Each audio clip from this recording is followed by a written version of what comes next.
നമ്മുടെ വിശിഷ്ട അതിഥികളെല്ലാം എൻ്റെ കൂടെ ഇപ്പോൾ ഒരു വേദിയിൽ ജോയിൻ ചെയ്തിട്ടുണ്ട്. അപ്പം ഇനി ഓരോരുത്തരെയായിട്ട് നമുക്ക് ഇൻവൈറ്റ് ചെയ്യാം.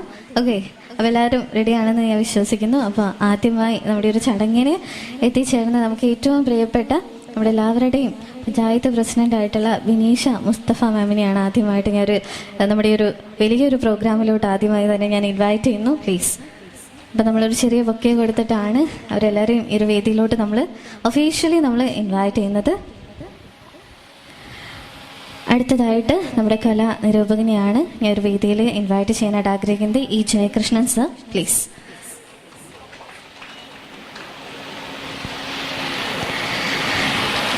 അടുത്തതായിട്ട് നമ്മുടെ ഏറ്റവും പ്രിയപ്പെട്ട നമ്മുടെ സഖി സാറിനെയാണ് ഞാൻ ഒരു വേദിയിലേക്ക് ഇൻവൈറ്റ് ചെയ്യാനായിട്ട് ആഗ്രഹിക്കുന്നത്. കലാ ബോർഡ് ചെയർമാൻ കേരള, പ്ലീസ്.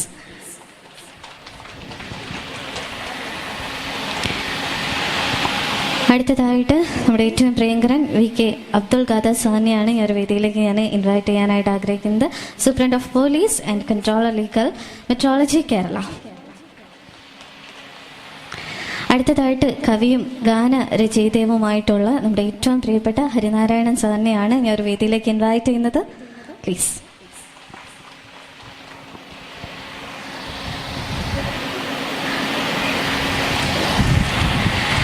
അടുത്തതായി നമ്മുടെ മാനേജർ അന്നീരി സ്കൂൾ രമണി അശോകൻ മാമിനെയാണ് ഞാൻ അടുത്തതായിട്ട് ഈ ഒരു പ്രോഗ്രാമിലോട്ട് ഇൻവൈറ്റ് ചെയ്യുന്നത്.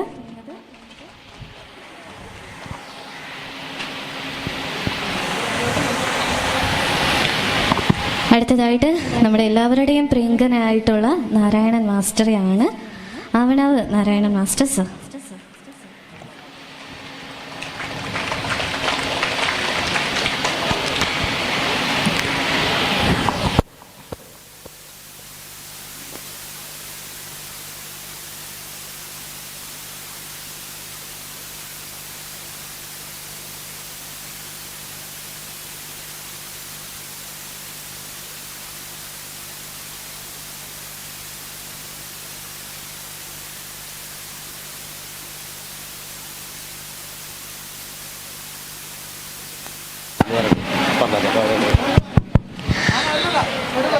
അടുത്തതായിട്ട് നമ്മുടെ ഒരു വേദിയിലേക്ക് ഇവിടുത്തെ ഏറ്റവും നമ്മുടെ സീനിയേഴ്സ് ആയിട്ടുള്ള കുറച്ച് പേരെയാണ് ഈ ഒരു വേദിയിലേക്ക് ഇൻവൈറ്റ് ചെയ്യുന്നത്. അപ്പോൾ ഞാൻ നമ്മുടെ സീനിയേഴ്സിനെ ഇൻവൈറ്റ് ചെയ്യുന്നു എന്നാണ് പറയാനായിട്ട് പറ്റുന്നത്. എനിക്ക് പ്രത്യേകം പേരുകൾ അറിയില്ല, അതുകൊണ്ടാണ്. സോ പ്ലീസ്, നമ്മുടെ വന്നേരി ഹൈസ്കൂളിലെ സീനിയേഴ്സിനെയാണ് അടുത്തതായിട്ട് ഞാൻ ഒരു വേദിയിലേക്ക് ഇൻവൈറ്റ് ചെയ്യുന്നത്. എല്ലാവർക്കും സ്വാഗതം. പ്ലീസ് കടന്നു വരണം. എന്തുപറ്റി?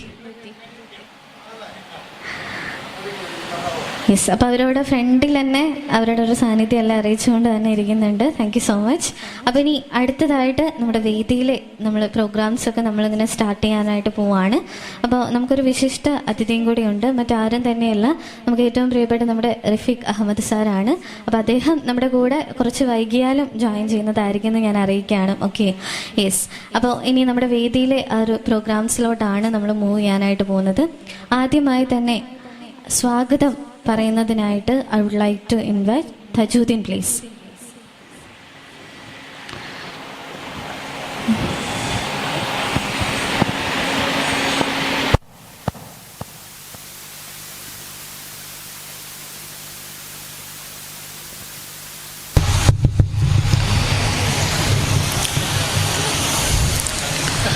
പ്രിയമുള്ള സഹോദരന്മാരെ, സുഹൃത്തുക്കളെ, അധ്യാപകരെ, വന്നേരി ഹൈസ്കൂളിലെ 1993-94 SSLC ബാച്ച് നീണ്ട 30 വർഷങ്ങൾക്ക് ശേഷം വീണ്ടും ഈ പുളിമര തണലിൽ ഒത്തൊരുമിക്കുകയാണ്. നീണ്ട 30 വർഷങ്ങൾ എന്ന് പറഞ്ഞാൽ പല വിദ്യാർത്ഥികളും ഇവിടെ പല ആവശ്യങ്ങൾക്കായിട്ട് പല ഘട്ടത്തിലും വന്നിട്ടുണ്ടാവും. പക്ഷെ എല്ലാവരെയും ആ കാലഘട്ടത്തിലെ മുഴുവൻ ഡിവിഷനിലെയും എല്ലാ വിദ്യാർത്ഥികളെയും ഒരുമിപ്പിക്കുന്ന ഒരു പ്രോഗ്രാമായിട്ട് നാളെയാണ് നടക്കുന്നത്. നിങ്ങൾക്കെല്ലാവർക്കും അറിയാം, 94 SSLC പരീക്ഷയുടെ അവസാന പരീക്ഷയും എഴുതി ഈ സ്കൂളിൽ നിന്നും പടിയിറങ്ങി പല സ്ഥലങ്ങളിലായി, പല കോണുകളിലായി പലതരത്തിലുള്ള ജോലിയും ഉദ്യോഗവും മറ്റുമായി ചിതറിക്കിടന്നിരുന്ന ആ പൂർവ്വ വിദ്യാർത്ഥികളെ അവരവരുടെ ജീവിതവും അവരുടെ കുടുംബത്തിൻ്റെ ജീവിതവും ജീവിത നിലവാരമൊക്കെ മെച്ചപ്പെടുത്തുന്നതിന് വേണ്ടി നേരത്തെ സൂചിപ്പിച്ച പോലെ പല തരത്തിലുള്ള തിരക്കുകൾക്കിടയിലും ആ തിരക്കുകളും ആ ബുദ്ധിമുട്ടുകളും എല്ലാം മാറ്റിവെച്ചുകൊണ്ട് ആ പഴയ ഓർമ്മകൾ പുതുക്കുന്നതിന് വേണ്ടിയും ആ പഴയ കാലഘട്ടം ഒരിക്കൽ കൂടി സംഘടിപ്പിക്കുന്നതിന് വേണ്ടിയും ഒത്തൊരുമിക്കുകയാണ്. ഖൽബിലെ വന്നേരി എന്ന പേരിട്ടുകൊണ്ട് നാളെ ഇവിടെ ഒത്തുചേരുമ്പോൾ ആ ഒത്തുചേരലിന് മാറ്റുകൂട്ടുന്നതിന് വേണ്ടിയാണ് ആ കാലഘട്ടത്തിലെ ഞങ്ങളുടെ ഏറ്റവും പ്രിയപ്പെട്ട അധ്യാപകൻ നാരായണ മാഷ്, വന്നേരി ഹൈസ്കൂളിലെ ചിത്രരചനയുടെ അധ്യാപകൻ ആവണാവ് നാരായണ മാഷ് 1984 വന്നേരി സ്കൂളിൽ ജോയിൻ ചെയ്യുന്നത്. നീണ്ട 33 വർഷത്തെ ഇവിടുത്തെ അധ്യാപന ജീവിതത്തിന് ശേഷം 2017 മാഷ് നമ്മുടെ സ്കൂളിൽ നിന്നും വിരമിച്ചു. പക്ഷെ മാഷുടെ ആ അധ്യാപക സമയത്തും വിരമിച്ച സമയത്തും മാഷ് കലാരംഗത്ത് നിന്ന് മാഷ് വിട്ടു നിന്നിട്ടില്ല. മാഷ് നിരന്തരമായിട്ട് മാഷുടെ കലാജീവിതമായിട്ട് മാഷ് മുന്നോട്ട് പോവുകയാണ്. 2011 2014 സംസ്ഥാന സർക്കാരിൻ്റെ ലളിതകല അക്കാദമിയുടെ പുരസ്കാരം മാഷിക്കായിരുന്നു. 2012 അന്തിക്കാട് യോഗക്ഷേമയുടെ സഭയുടെ ആദരവ്, 2021 രാജാ രവിവർമ്മയുടെ പുരസ്കാരം, 2023 ഇന്ത്യ ബുക്സ് ഓഫ് റെക്കോർഡ്സ് അംഗീകാരം. അങ്ങനെ വലിയ തരത്തിലുള്ള അംഗീകാരങ്ങളും അവാർഡുകളുമായിട്ട് മാഷ് ഉയർന്നു നിൽക്കുകയാണ്. ഈ 1993-94 കാലഘട്ടത്തിലെ SSLC ആ ബാച്ച് വീണ്ടും ഇവിടെ ഒത്തൊരുമിക്കുമ്പോൾ മാഷെ ഈ വേദിയിൽ വെച്ച് ഞങ്ങൾക്ക് ആദരിക്കാൻ കഴിഞ്ഞതിൽ വലിയ തരത്തിലുള്ള സന്തോഷവും അഭിമാനവും ആഹ്ലാദവും ഉണ്ട്. ഈ പ്രോഗ്രാം ഇവിടെ ഉദ്ഘാടനം ചെയ്യുന്നത് ഞാൻ നിങ്ങൾക്ക് ആർക്കും പരിചയപ്പെടുത്തേണ്ട ആവശ്യമില്ല, നമ്മുടെ പ്രിയപ്പെട്ട ഷക്കീർ കെയാണ്. മുൻ PSC ചെയർമാനാണ്. ഇപ്പോൾ നിലവിൽ കേരള വഖഫ് ബോർഡിന്റെ ചെയർമാനാണ്. അതിലുപരി നമ്മുടെ നാട്ടുകാരനാണ്. ഈ വന്നേരി സ്കൂളിന്റെ പൂർവ്വ വിദ്യാർത്ഥിയും കൂടിയായ ഷക്കീർ കെയെ ആദരപൂർവ്വം നിങ്ങൾക്കെല്ലാവർക്കും വേണ്ടി ഖൽബിലെ വന്നേരിക്ക് വേണ്ടി ആദരപൂർവ്വം സ്വാഗതം ചെയ്യുന്നു. ഇവിടെ അധ്യക്ഷത വഹിക്കുന്നത് പെരുമ്പടപ്പ് ഗ്രാമപഞ്ചായത്ത് പ്രസിഡന്റ് ബിനീഷ മുസ്തഫയാണ്. നിങ്ങൾക്ക് എല്ലാവർക്കും അറിയാം, ഒരു പഞ്ചായത്ത് പ്രസിഡന്റ് ജനപ്രതിനിധിയൊക്കെ സംബന്ധിച്ചിടത്തോളം എപ്പോഴും തിരക്കുള്ള സമയമാണ്. വലിയ തിരക്കുകൾക്കിടയിലും ഞങ്ങൾ ഈ പ്രോഗ്രാം ചെന്നറിയിച്ചപ്പോൾ വളരെ സന്തോഷപൂർവ്വം നമ്മളോട് കൂടെ ഒരുമിക്കുവാനും ഈ ചടങ്ങിന് അധ്യക്ഷത വഹിക്കുവാനും എത്തിച്ചേർന്നിട്ടുണ്ട്. ശ്രീ ബിനീഷ മുസ്തഫയെ ആദരപൂർവ്വം നിങ്ങൾക്കെല്ലാവർക്കും വേണ്ടി ഖൽബിലെ വന്നേരിക്ക് വേണ്ടി സ്വാഗതം ചെയ്യുന്നു.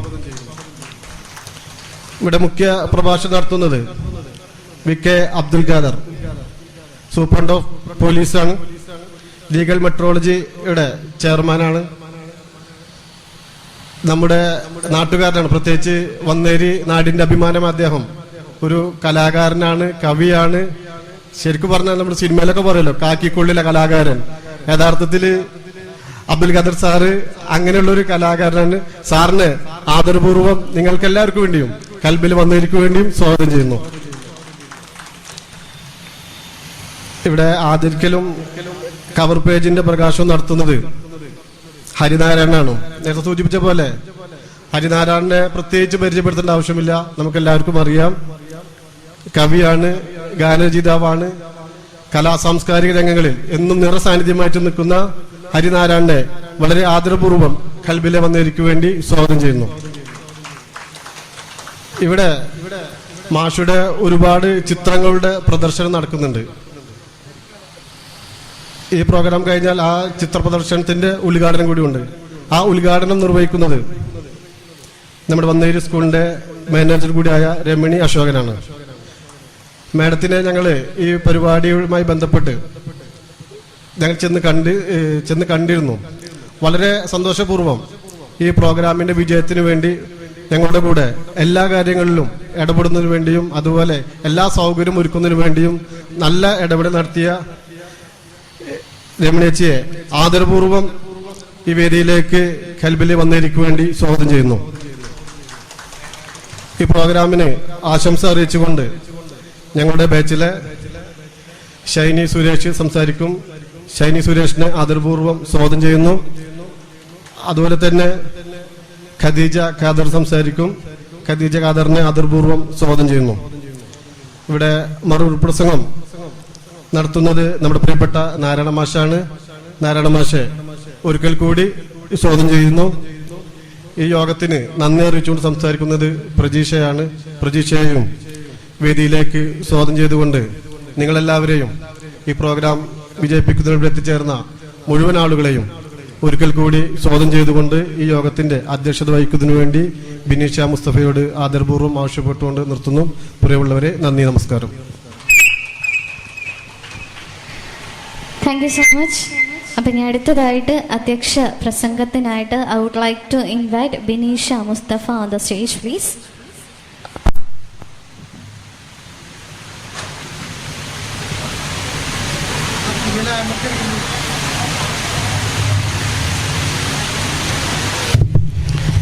സോറി, ഒന്ന് വിട്ടുപോയിട്ടുണ്ട്. നിങ്ങളെല്ലാവരും ക്ഷമിക്കണം. നമ്മുടെ ഈ നാരായണ മാഷ ചിത്രങ്ങളെക്കുറിച്ചും മാഷയെക്കുറിച്ചും നമുക്ക് വ്യക്തമായി ഒരു പരിചയപ്പെടുത്തൽ നടത്തുന്നത് ഈ ജയകൃഷ്ണനാണ്. കലാ നിരൂപകനാണ്. ഇപ്പോൾ സിനിമയിലും മറ്റുമൊക്കെ നിരൂപണങ്ങളിൽ വലിയ രീതിയിൽ നടത്തിക്കൊണ്ടിരിപ്പോൾ അടുത്ത കാലത്തായിട്ട് മമ്മൂട്ടിയുടെ ചില സിനിമകളെ കുറിച്ചുള്ള ഒരു നിരൂപണം സാറിന്റെ അടുത്താണ് അതിനു വേണ്ടി കൊടുത്തിട്ടുള്ളത്. അദ്ദേഹത്തെ വളരെ ആദരപൂർവ്വം നിങ്ങൾക്ക് എല്ലാവർക്കും വേണ്ടിയും കൽബിൽ വന്നവർക്ക് വേണ്ടിയും ആദരപൂർവ്വം സ്വാഗതം ചെയ്യുന്നു.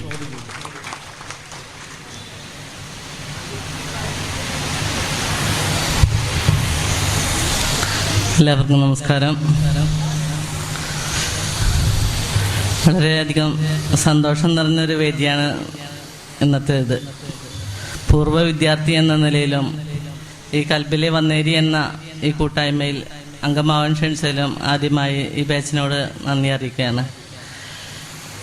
നമ്മുടെ കൂട്ടായ്മ 93-94 ബാച്ചിൻ്റെ ഈ കൂട്ടായ്മ വളരെയധികം സന്തോഷം നിറഞ്ഞ ഒരു വേദി ഇവിടെ ഒരുക്കുവാനും വർഷങ്ങളായി 30 വർഷത്തോളമായി പിരിഞ്ഞുപോയ വിദ്യാർത്ഥികളെ നമുക്ക് നമ്മുടെ സ്കൂൾ മുറ്റത്ത് ഒത്തുചേരാനും അവസരമൊരുക്കിയ ഇതിൽ വളരെയധികം സന്തോഷിക്കുന്നു. നമ്മുടെ കൂട്ടായ്മ എന്ന് പറഞ്ഞാൽ നമ്മൾ പലവരും പല ദേശത്തും പല ഭാഗത്ത് വിട്ടുപിരിഞ്ഞു നിൽക്കുന്ന അവസ്ഥയിൽ നമുക്കിവിടെ ഒത്തുചേരുവാനും നല്ല രീതിയിൽ സൗഹൃദം പങ്കുവെക്കാനും നല്ലൊരു വേദിയാണ് നമുക്കിവിടെ സൃഷ്ടിക്കപ്പെട്ടിട്ടുള്ളത്. വളരെ വിപുലമായ ചടങ്ങുകളോടുകൂടി തന്നെയാണ് ഇവിടെ ഒരുക്കിയിട്ടുള്ളത്. നമ്മുടെ നാരായണ മാഷ് അടക്കമുള്ളവരെ ആദരിച്ചുകൊണ്ട് നല്ല രീതിയിൽ നല്ല പ്രൗഢഗംഭീരമായ ഒരു സദസ്സിന് നേതൃത്വം കൊടുക്കുവാൻ കൽബിലെ വന്നിരിക്കായിട്ടുണ്ട്. വളരെയധികം പ്രോഗ്രാം നീട്ടിക്കൊണ്ടു പോകുന്നില്ല. നമുക്ക് നമ്മുടെ പ്രോഗ്രാമുകൾ ശാസ്ത്രീയ രീതിയിൽ തന്നെ അവസാനിപ്പിച്ച് മുന്നോട്ട് പോകേണ്ടതുണ്ട് എന്നതുകൊണ്ട് തന്നെ ഈ കൂട്ടായ്മക്ക് എല്ലാവിധ ആശംസകളും നേർന്നുകൊണ്ട് നമുക്ക് ഇതിൻ്റെ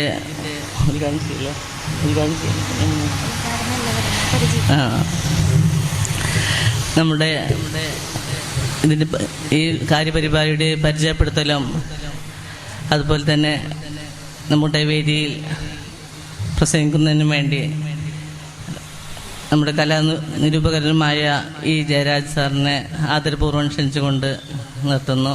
നന്ദി, നമസ്കാരം.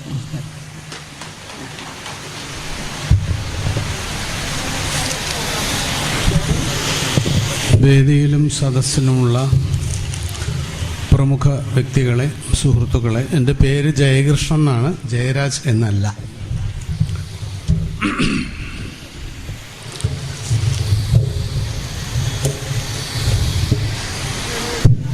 മാഷ്ടെ ചിത്രങ്ങളെക്കുറിച്ച് സംസാരിക്കാനാണ് എന്നെ വിളിച്ചിട്ടുള്ളത്. സാധാരണ ചിത്ര പ്രദർശനത്തിൻ്റെ ഉദ്ഘാടനം കഴിഞ്ഞിട്ടാണ് ചിത്രത്തെക്കുറിച്ച് സംസാരിക്കുക. അപ്പോൾ ഇവിടെ കൂടി ആരും മാഷ ചിത്രം കണ്ടിട്ടില്ല. അപ്പോൾ കാണാത്ത ഒരു സംഗതിയാണ് പറഞ്ഞുകൊണ്ടിരിക്കുന്നത്. എങ്കിലും ഞാൻ കുറച്ച് കാര്യങ്ങൾ പറയാം. മാഷ ഒരു ഡ്രോയിങ് മാഷ എന്ന നിലയ്ക്കാണ് വിദ്യാർത്ഥികൾക്കൊക്കെ പരിചയം. ചിലർക്ക് മാഷ് ചിത്രകാരനായിട്ടും അറിയാം. മാഷ് കേരളത്തിലെ വളരെ പ്രസിദ്ധനായ ചിത്രകാരന്മാരിൽ ഒരാളാണ്. ലളിതകലാ അക്കാദമിയുടെ പുരസ്കാരം വാങ്ങിയിട്ടുള്ള ആളാണ്. കൂടുതൽ നഗരങ്ങളുമൊന്നുമായി ബന്ധമില്ലാത്ത ആളായതുകൊണ്ടും നഗരവാസികളായിട്ടുള്ള ചിത്രകാരന്മാരുടെ കൂടെ നടക്കാത്തത് കൊണ്ടും ഏറെ പ്രസിദ്ധനാവാതെ പോയ ആളാണ്. അതിൻ്റെ ഒരു പ്രയാസം ഒരുപക്ഷെ മാഷ്ടെ, എൻ്റെ വ്യക്തിപരമായ അഭിപ്രായമാണ്, മാഷ്ടെ രചനകൾ ബാധിച്ചിട്ടുണ്ടോ എന്ന് എനിക്ക് സംശയമുണ്ട്. ഞാൻ പലപ്പോഴും മാഷോട് പറയാറുള്ള ഒരു കാര്യമാണത്. കാരണം പല ആളുകളും ആവശ്യത്തിൽ കൂടുതൽ ടാലൻ്റ് ഉണ്ടാവുക, അത് ഒരുപാട് ബുദ്ധിമുട്ടി പ്രവർത്തിച്ചിട്ടും അതിനൊരു വേണ്ടത്ര ഒരു പ്രശസ്തി കിട്ടാതിരിക്കുക, അല്ലെങ്കിൽ അറിയപ്പെടാതിരിക്കുമ്പോൾ ഉണ്ടാകുന്ന ഒരു പ്രയാസം, അത് പലപ്പോഴും രചനകളെ ബാധിക്കും. ഞാൻ ഒരിക്കൽ മാഷോട് പറഞ്ഞിട്ടുണ്ട്, മാഷ് ഓർക്കുന്നുണ്ടോ എന്ന് എനിക്കറിയില്ല. ഈ പലതും മാഷ് ഒരുപാട് ആവർത്തനം നടത്തുന്ന ആളാണ്. ആവർത്തനം ഒന്നും മറ്റൊന്നല്ല, വ്യത്യാസം ഉണ്ടാകും. അതിന് തന്നെ കാരണം ഇതിൽ നിന്നുണ്ടാകുന്ന ഒരു സാധാരണ ഈ എൻട്രോപ്പിക് ലേസിനെസ് എന്ന് പറയും. കെട്ടിക്കിടന്നിട്ടുള്ള ഒരു എന്താ പറയുക, ഈ പ്രയാസം കെട്ടിക്കിടന്നിട്ടുണ്ടാകുന്ന അത് രചനയെ ബാധിക്കും. അത് മാഷക്ക് മാത്രമല്ല, ഒരുപാട് വലിയ ചിത്രകാരന്മാർക്ക് ബാധിച്ചിട്ടുണ്ട്. കേരളത്തിലെ കെ രാജ എന്ന് പറയുന്ന ഒരു വലിയ പെയിന്റർ ഉണ്ടായിരുന്നു. അദ്ദേഹത്തിൻ്റെ അവസാന കാലത്ത് അദ്ദേഹം അത് പരസ്യമായി വേദിയിൽ പറയുകയാണ് ചെയ്തത്. വളരെ ഗംഭീരനായിട്ടുള്ള ചിത്രകാരനായിരുന്നു. അപ്പോൾ അത് ഞാൻ പറയാനുള്ള കാരണം, ഈ അംഗീകാരം എന്ന് പറയുന്നത് അല്ലെങ്കിൽ പ്രശസ്തി എന്ന് പറയുന്നത് അത് ചില പ്രത്യേക ഇടങ്ങളിൽ മാത്രം നമുക്ക് അനുവദിച്ച് കിട്ടുന്നതാണ്. അപ്പോൾ അത് അധികം അനുവദിച്ച് കിട്ടാത്ത ഒരാളാണ് നാരായണ മാഷ് എന്നാണ് എൻ്റെ വ്യക്തിപരമായ അഭിപ്രായം. മാഷെ സംബന്ധിച്ച് പെയിന്റിങ്ങും ഡ്രോയിങ്ങും സ്കെച്ചും മൂന്നും ഒരേപോലെ ചെയ്യാൻ കഴിവുള്ള ആളാണ് മാഷ്. അതിൽ ഏറ്റവും കൂടുതൽ ഊന്നിയിട്ടുള്ളത് പെയിന്റിങ്ങിലാണ്. അത് പ്രത്യേകിച്ച് അക്രലിക്കും വാട്ടർ കളറും അതിമനോഹരമായി ചെയ്യുന്ന ഒരാളാണ്. വാട്ടർ കളറൊക്കെ സാധാരണ വാട്ടർ കളറിൽ ഒരു ചിത്രകാരൻ ഉണ്ടാവുക എന്ന് പറയുന്നത് വളരെ ബുദ്ധിമുട്ട് പിടിച്ച ഒരു സംഗതിയാണത്. കേരളത്തിലെ ഇന്ത്യയിലത്തെ പ്രസിദ്ധ ചിത്രകാരന്മാർ പുണിഞ്ചത്തായൊക്കെ പോലെയുള്ള ആളുകളാണ് വാട്ടർ കളറിൽ. കാരണം വാട്ടർ കളറിലുള്ള ഒരു പ്രശ്നം എന്താണെന്ന് വെച്ചാൽ അത് വേണ്ട പോലെ അത് ഒരു സ്ഥായി ഭാവം ചിത്രത്തിൽ ഉണ്ടാവില്ല. അത് ഇല്ലാതെ വരാനുള്ള സാധ്യത വളരെ കൂടുതലാണ്. പക്ഷേ വളരെ മനോഹരമായിട്ട്, വളരെ ട്രാൻസ്പെറൻ്റ് ആയിട്ട്, സുതാര്യമായിട്ടുള്ള സ്ട്രോക്കുകളും വളരെ ഗാഠമായിട്ടുള്ള സ്ട്രോക്കുകളും ഒരുപോലെ ചെയ്യാൻ വൈദഗ്ധ്യമുള്ള ആളാണ് നാരായണ മാഷ്.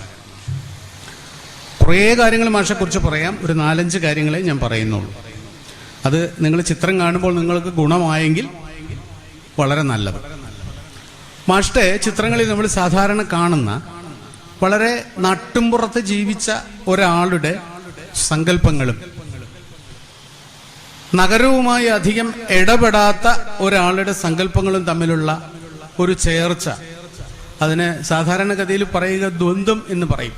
ഒരു ബൈനറി, രണ്ടും കൂടെ ചേർന്ന് പുതിയ ഒരു അർത്ഥതലം ഉണ്ടാവുക.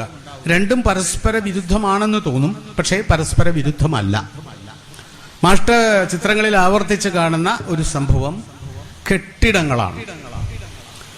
നമ്മുടെ നാട്ടിൻപുറത്തുള്ള ഗ്രാമങ്ങളിലുള്ള പണ്ടത്തെ പഴയ ഓടുമേഞ്ഞ വലിയ കെട്ടിടങ്ങൾ, സൗധങ്ങൾ, പഴയ വീടുകൾ, മനവീടുകൾ, അതുപോലെ ബംഗ്ലാവുകൾ, അതുപോലെയൊക്കെയുള്ള കെട്ടിടങ്ങൾ ധാരാളം കാണാം, വളരെ പഴമ ബാധിച്ചത്.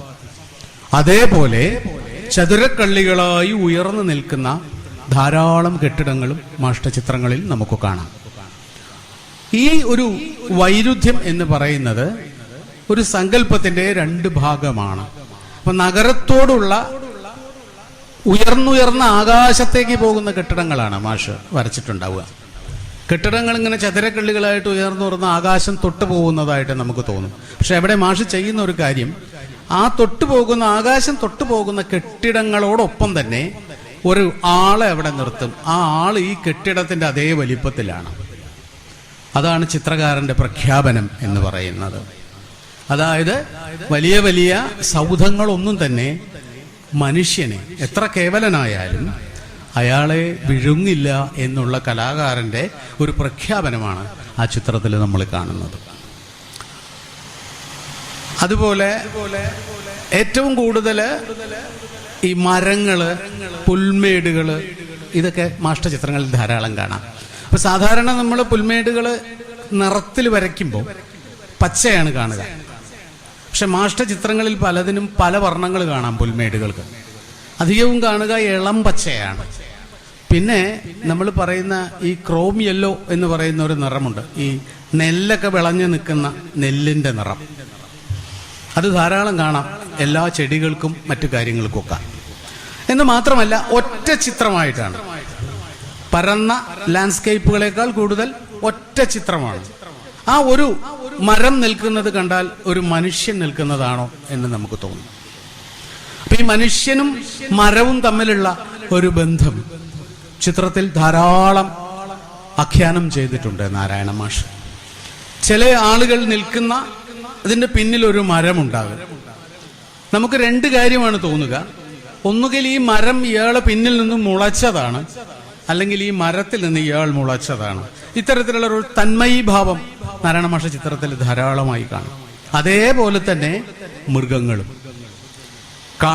പശു, കാളയാണ് ഏറ്റവും കൂടുതൽ കാണപ്പെടുന്ന മൃഗം. മാഷോട് ഞാൻ ഒരിക്കൽ പേഴ്സണലായിട്ട് ചോദിക്കുകയുണ്ടായി. അപ്പോൾ അദ്ദേഹത്തിന്റെ വീട്ടിൽ ധാരാളം പശുക്കൾ ഉണ്ടായിരുന്നു എന്നാണ്. ഈ പശു എന്ന് പറയുന്നത് ഒരു മനുഷ്യനെ പോലെ തന്നെയാണ്. എപ്പോഴും തല വെട്ടിച്ചിട്ടാണ് പശു നിൽക്കുക. നേരിട്ട് നമ്മൾ ഇങ്ങനെ കാണുന്ന പശു ഉണ്ടാവില്ല. തല ഒരല്പം ചരിച്ച് നമ്മളെ നോക്കുന്ന പശുവാണ്. അത് മിക്കവാറും ചിത്രത്തിന്റെ മുൻഭാഗത്താണ് ഉണ്ടാവുക. അപ്പൊ നമ്മള് ഒരു വളരെ വൈഡ് ആംഗിളില്, വളരെ വൈഡായിട്ടുള്ള ഒരു ചിത്രത്തിൽ മുന്നിൽ നിൽക്കുന്ന സ്തൂപികമായിട്ട് നിൽക്കുന്ന, സ്തൂപിക രീതിയിൽ നിൽക്കുന്ന രൂപമായിട്ടാണ് ഈ പശുക്കളെയും അതുപോലെയുള്ള ജീവികളെയും കാണുക. മറ്റൊരു ചിത്രങ്ങളിൽ കാണുന്ന മറ്റൊരു പ്രധാനപ്പെട്ട ജീവി നായ്ക്കളാണ്. അത് കൂട്ടിച്ചേർത്തിട്ടുള്ള കമ്പൈൻഡ് ആയിട്ടുള്ള ഒരുപാട് ചിത്രങ്ങളിലും ഈ നായ്ക്കളുടെ തലയും അതുപോലെ പശുക്കളുടെ തലയും അത്തരത്തിലുള്ള ഒരുപാട് സംഗതികൾ കാണാം.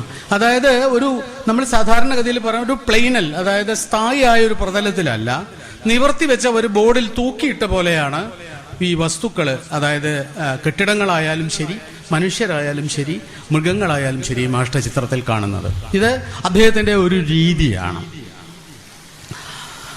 അതുപോലെ അദ്ദേഹം ഇഷ്ടപ്പെടുന്നത് കെട്ടിടങ്ങളിൽ, ഞാൻ പറഞ്ഞല്ലോ കെട്ടിടങ്ങളോട് അധികമായ ഇഷ്ടമാണ്. കെട്ടിടങ്ങളിൽ മിക്കവാറും കെട്ടിടങ്ങളെല്ലാം തന്നെ, അതുകൊണ്ട് പഴയ കെട്ടിടങ്ങളെല്ലാം തന്നെ ചെരിവു തലങ്ങളിലാണ്, കൂരകളായിട്ടാണ് ചിത്രങ്ങളെ അദ്ദേഹം വരച്ചു വെച്ചിട്ടുള്ളത്. മിക്കവാറും എല്ലാ ചിത്രങ്ങളിലും അങ്ങനെയാണ് കാണുക. മറ്റത് ചതുരവടിവിലുള്ള, നമ്മൾ പറയുന്ന ജാമിതീയ രൂപങ്ങൾ കാണുന്നത് മുഴുവൻ നഗരത്തിലുള്ള ചിത്രങ്ങളിലാണ് ധാരാളമായിട്ട് കാണുക. അപ്പോൾ വീടിനോട്, അതുപോലെ പാർപ്പിടങ്ങളോട്, ഇതിനോടൊക്കെ കടുത്ത ഇഷ്ടമുള്ള ഒരാളാണ് നാരായണ മാഷ്.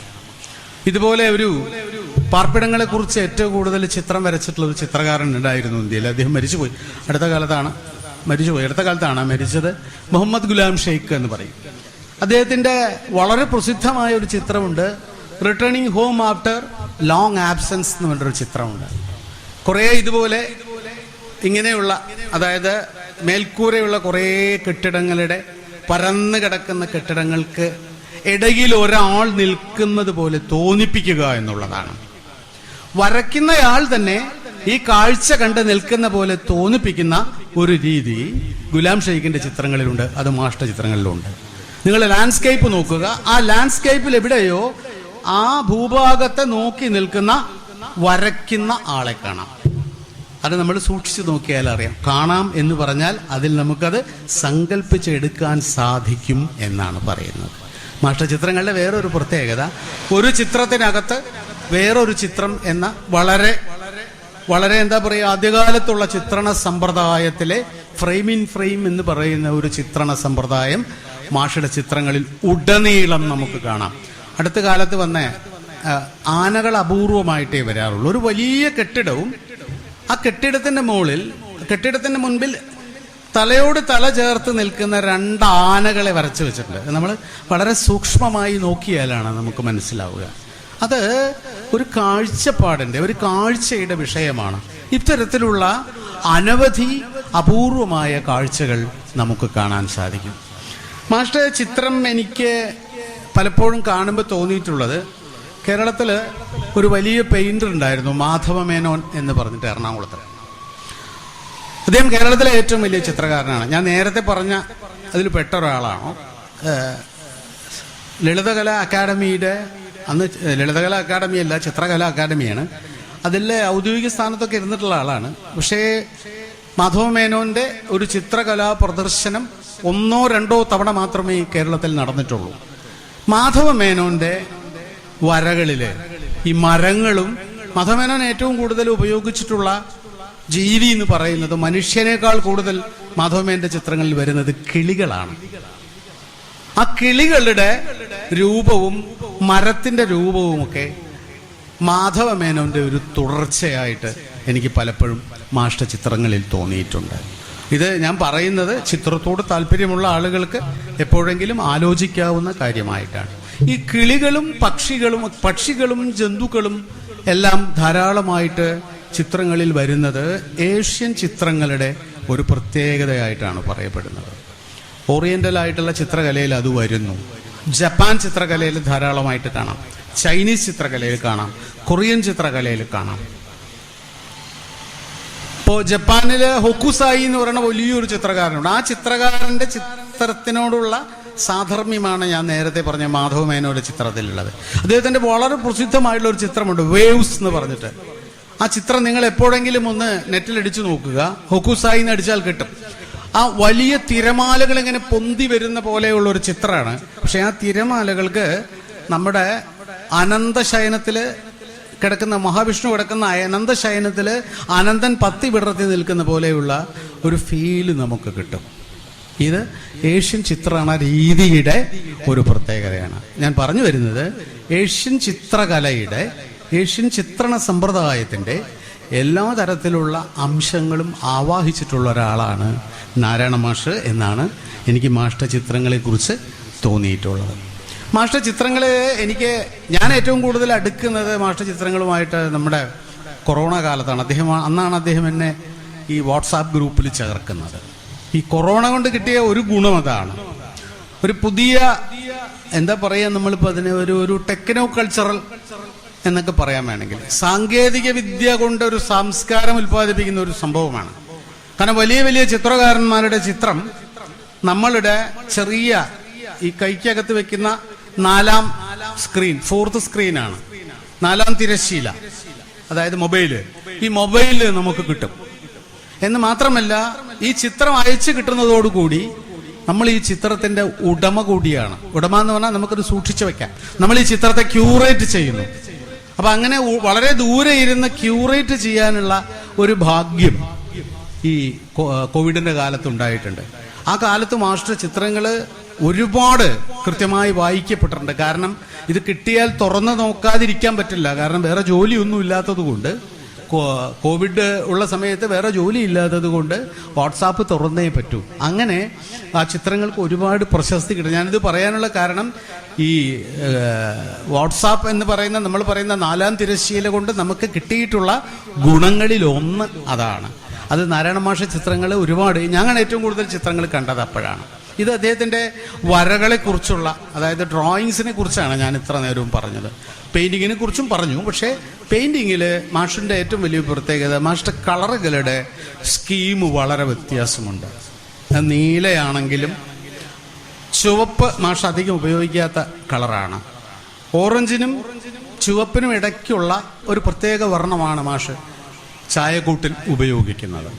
നീലയും നമ്മൾ സാധാരണ കാണുന്ന, സാധാരണഗതിയിൽ ചിത്രകലയിൽ പറയുക ഈ ഡ്രീം ബ്ലൂ, സ്വപ്ന നീല എന്ന് പറയും. സ്വപ്ന നീലയുടെ പ്രത്യേകത അതിന് ഈ കോപ്പർ സൾഫേറ്റ്, തുരിശിന്റെ നിറമാണ്. തുരിശ് ഒന്ന് ലൈറ്റാക്കിയതാണ് മാഷ്ട നീല എന്ന് പറയുന്നത്. നിങ്ങൾ ചിത്രം കാണുമ്പോൾ നിങ്ങൾക്ക് മനസ്സിലാവും. അത് പച്ചയാണെങ്കിലും ചുവപ്പാണെങ്കിലും നീലയാണെങ്കിലും ഏത് മഞ്ഞയാണെങ്കിൽ ഞാൻ നേരത്തെ പറഞ്ഞില്ലേ ഈ വിളഞ്ഞ നെല്ലിന്റെ മഞ്ഞയാണ്. അങ്ങനെ സ്വന്തമായ ഒരു കളർ സ്കീമിലാണ് മാഷ് ചിത്രം വരയ്ക്കുന്നത്. അത് മാത്രമല്ല വളരെ വ്യത്യസ്തമായ, മറ്റു പലർക്കും ഇല്ലാത്തതായിട്ടുള്ള ഒരു ബ്രഷ് സ്ട്രോക്കാണ്. അതായത് ബ്രഷിന്റെ പ്രയോഗങ്ങൾ ആ രീതിയിലാണ് മാഷ് ചെയ്യുന്നത്. ഞാൻ എപ്പോഴും, ഞങ്ങൾ തമ്മിൽ ഇടയ്ക്കിടയ്ക്ക് കാണാറും സംസാരിക്കാറും ഉള്ള ആളുകളാണ്. അപ്പോഴൊക്കെ ഞാൻ പറയാറുള്ളൊരു കാര്യം, ഈ വർണ്ണങ്ങളിലേക്ക് കുറച്ചുകൂടെ കൂടുതൽ പോകണം. തികച്ചും നമ്മൾ പറയുന്ന കോൺക്രീറ്റ് ആയിട്ടുള്ള, അതായത് യഥാതഥമായ ചിത്രണ രീതിയിൽ നിന്ന് കുറച്ചും കൂടെ മാറി സഞ്ചരിക്കാൻ ശ്രമിക്കണമെന്ന് മാഷോട് ഞാൻ എപ്പോഴും പറയാറുണ്ട്. അപ്പം അത്തരത്തിലൊരു ചിത്രം വരച്ചു കഴിഞ്ഞാൽ ഉടനെ എന്നെ വിളിച്ചു പറയുകയോ അല്ലെങ്കിൽ അത് പ്രത്യേകമായിട്ട് വാട്സാപ്പിൽ അപ്പം ഞാനത് കണ്ട് മാഷിക്ക് അതിൻ്റെ പ്രതികരണം അറിയിക്കാറുമുണ്ട്. അപ്പം അങ്ങനെ ഒരുപാട് സാധ്യതയുള്ള ഒരു ചിത്രകാരനാണ് നാരായണ മാഷ്. ഒരുപാട് സാധ്യതകൾ തെളിയിച്ചിട്ടുള്ള ആളാണ്. മാഷയ്ക്ക് ഇനിയും ഇത്തരത്തിലുള്ള, എല്ലാവരും പറയാൻ പോകുന്ന ഒരു കാര്യമായതുകൊണ്ടാണ് ഞാൻ പറയാത്തത്, എല്ലാ ദിവസവും 2 ചിത്രം വരയ്ക്കുന്ന ഒരാളാണ് കഴിഞ്ഞ 10 വർഷമായിട്ട്. അപ്പം അത്തരത്തിലുള്ള ഒരു സാധകം ഏറ്റവും പുതിയ ഒരു, എന്താ പറയുക, പുതിയൊരു എക്സ്പ്ലോറേഷന് സാധ്യമാക്കുന്നതായി തീരട്ടെ എന്ന് ഞാൻ ഈ അവസരത്തിൽ പ്രാർത്ഥിക്കുന്നു. എന്ന് മാത്രമല്ല, മാഷ്ടെ ഈ ഒരു പ്രദർശനത്തിന് വേണ്ടിയിട്ട് ഇത്രയും സംസാരിക്കാൻ ഇവിടെ വന്നതിൽ വളരെ സന്തോഷമുണ്ട്. അതിൽ ക്ഷണിച്ച ഇതിൻ്റെ ഭാരവാഹികളോട് എല്ലാവരോടും എൻ്റെ നന്ദിയും സ്നേഹവും അറിയിച്ചുകൊണ്ട് മാഷയ്ക്ക് എല്ലാ ആശംസകളും നേർന്ന് ഞാൻ എൻ്റെ വാക്കുകൾ അവസാനിപ്പിക്കുന്നു. നന്ദി, നമസ്കാരം.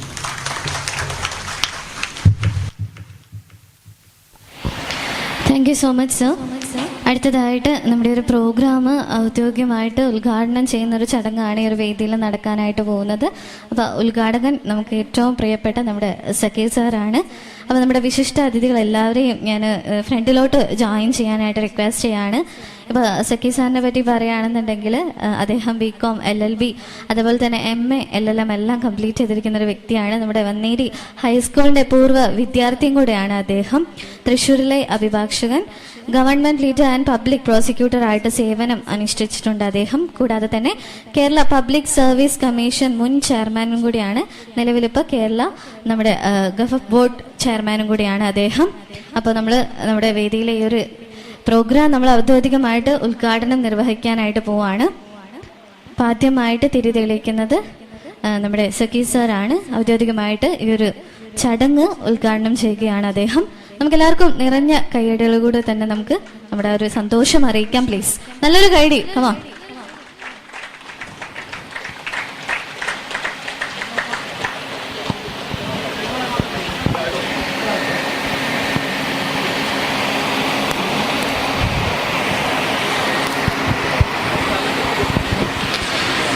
Thank you so much. അപ്പോൾ നമ്മുടെ വിശിഷ്ട അതിഥികളെ ഓരോരുത്തരെയായിട്ട് ഞാൻ നമ്മുടെ തിരി തെളിയിക്കാനായിട്ട് ഞാൻ മുന്നിലോട്ട് ഇൻവൈറ്റ് ചെയ്യാണ്.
Thank you so much all. അങ്ങനെ നമ്മുടെ കൽബിലെ വന്നേരി പ്രതിഭ പുരസ്കാരം 2K24 ഔദ്യോഗികമായിട്ട് ഇവിടെ ഉദ്ഘാടനം കഴിച്ചിരിക്കുകയാണ്. അപ്പോൾ ഉദ്ഘാടന പ്രസംഗത്തിനായിട്ട് നമ്മുടെ ഏറ്റവും പ്രിയപ്പെട്ട സഖി സാറിനെയാണ് ഞാൻ ഒരു വേദിയിലേക്ക് ഇൻവൈറ്റ് ചെയ്യുന്നത്.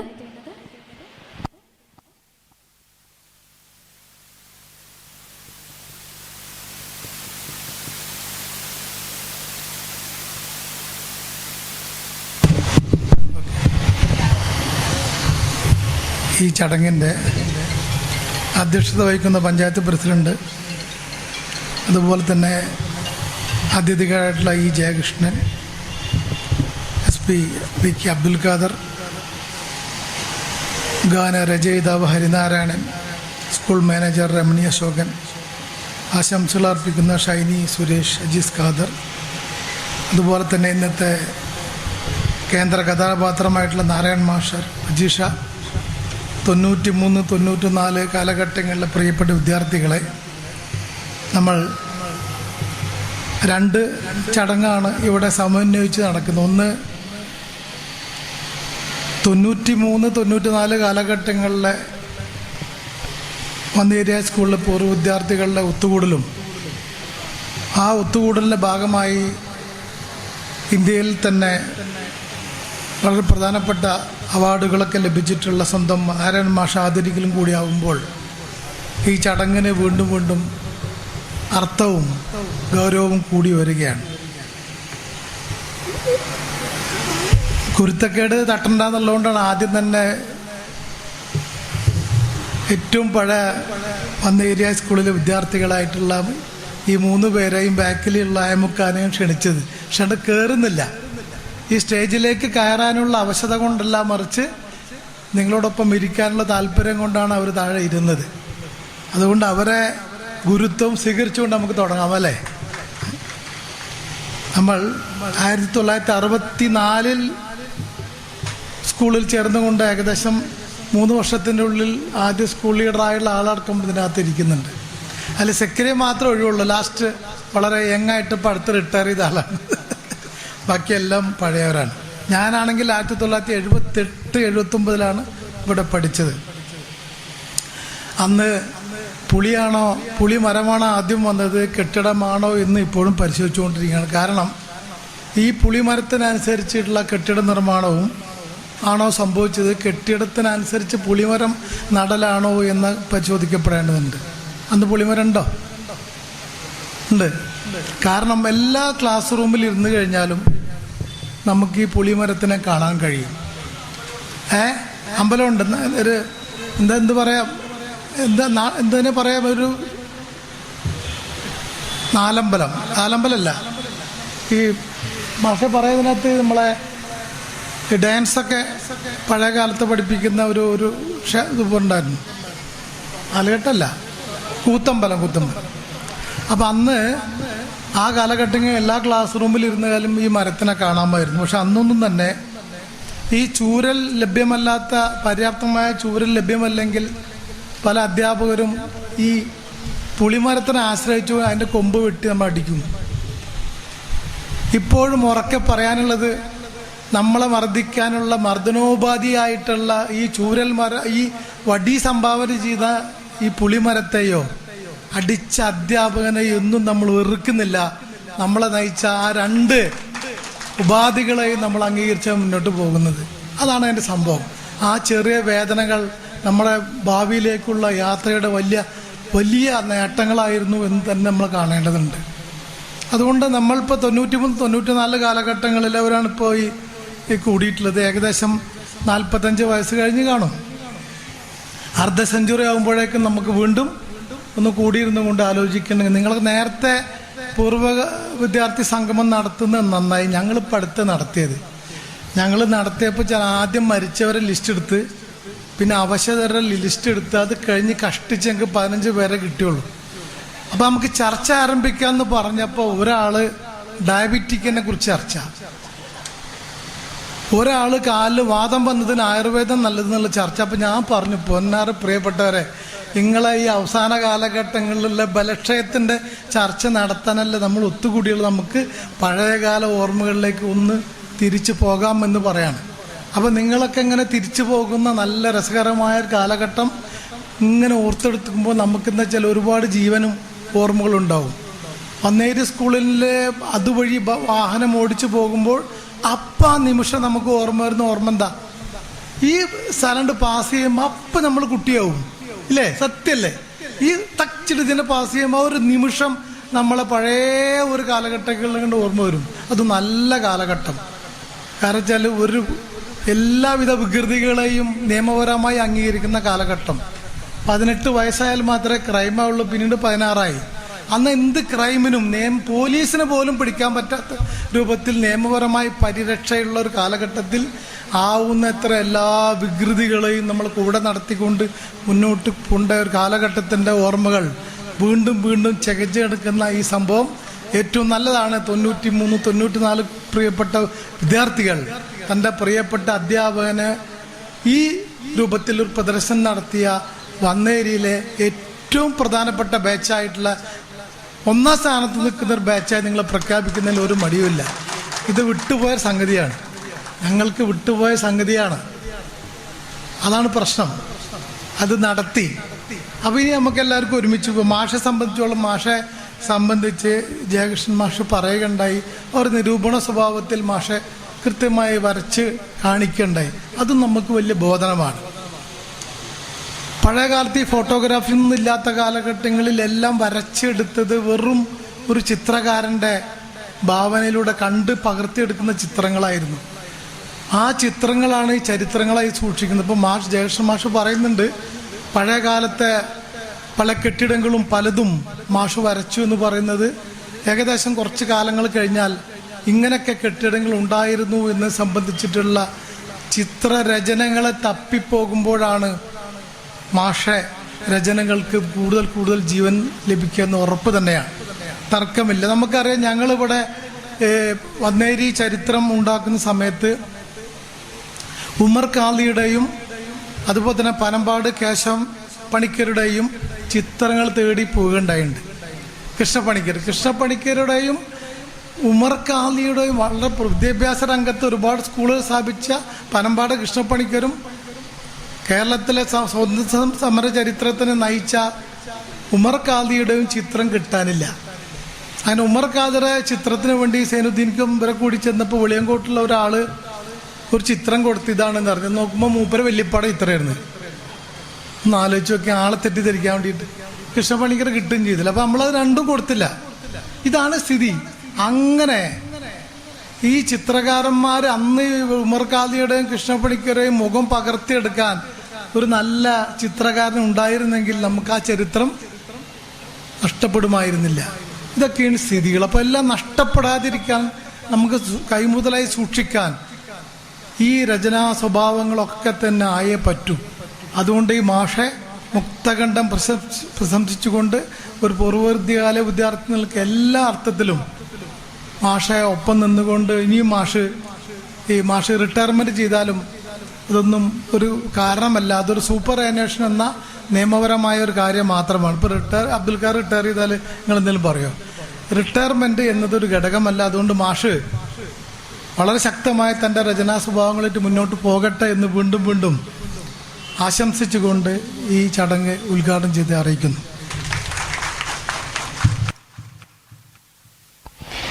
Thank you so much sir. അടുത്തതായിട്ട് ആദരിക്കൽ ചടങ്ങിനും കവർ പേജ് പ്രകാശനത്തിനുമായിട്ട് നമുക്ക് ഏറ്റവും പ്രിയപ്പെട്ട നമ്മുടെ VK ഹരിനാരായണൻ സാറിനെയാണ് ഞാൻ ഒരു വേദിയിലേക്ക് ഇൻവൈറ്റ് ചെയ്യുന്നത്. മലയാള ചലച്ചിത്ര ഗാനരചയിതാവും കവിയുമായ VK ഹരിനാരായണൻ സാർ 2018 ഏറ്റവും മികച്ച ഗാനരചനയ്ക്കുള്ള സംസ്ഥാന ചലച്ചിത്ര പുരസ്കാരത്തിന് അർഹനായിട്ടുണ്ട് അദ്ദേഹം. ഓലഞ്ഞാലി കുരുവി എന്ന ഒരു സോങ് മുതൽ ജീവാംശം വരെ ഇപ്പം നിറഞ്ഞു നിൽക്കുകയാണ് അദ്ദേഹം. അപ്പോൾ അദ്ദേഹത്തിന് ഒരുപാട് സന്തോഷത്തോടു കൂടെ തന്നെ നമ്മുടെ ഈ ഒരു ആദരിക്കൽ ചടങ്ങിനും കവർ പേജ് പ്രകാശനത്തിനുമായിട്ട് ഞാൻ ഇൻവൈറ്റ് ചെയ്യുന്നു. Sir please.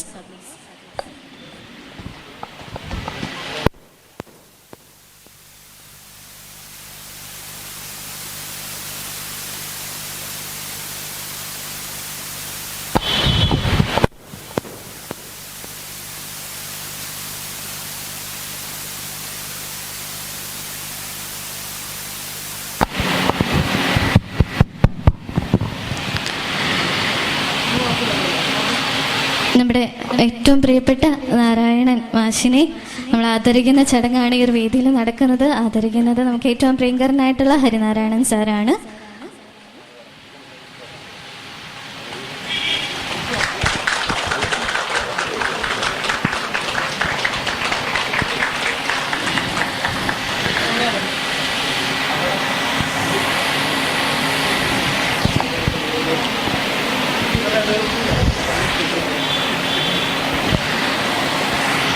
Thank you so much sir.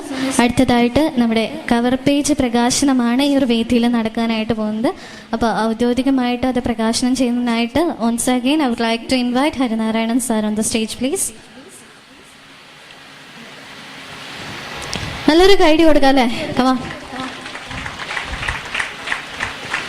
അങ്ങനെ ഔദ്യോഗികമായിട്ട് നമ്മുടെ ഒരു കവർ പേജ് പ്രകാശനം ഉദ്ഘാടനം നിർവഹിച്ചിരിക്കുകയാണ് അദ്ദേഹം. ഒരുപാട് നന്ദി.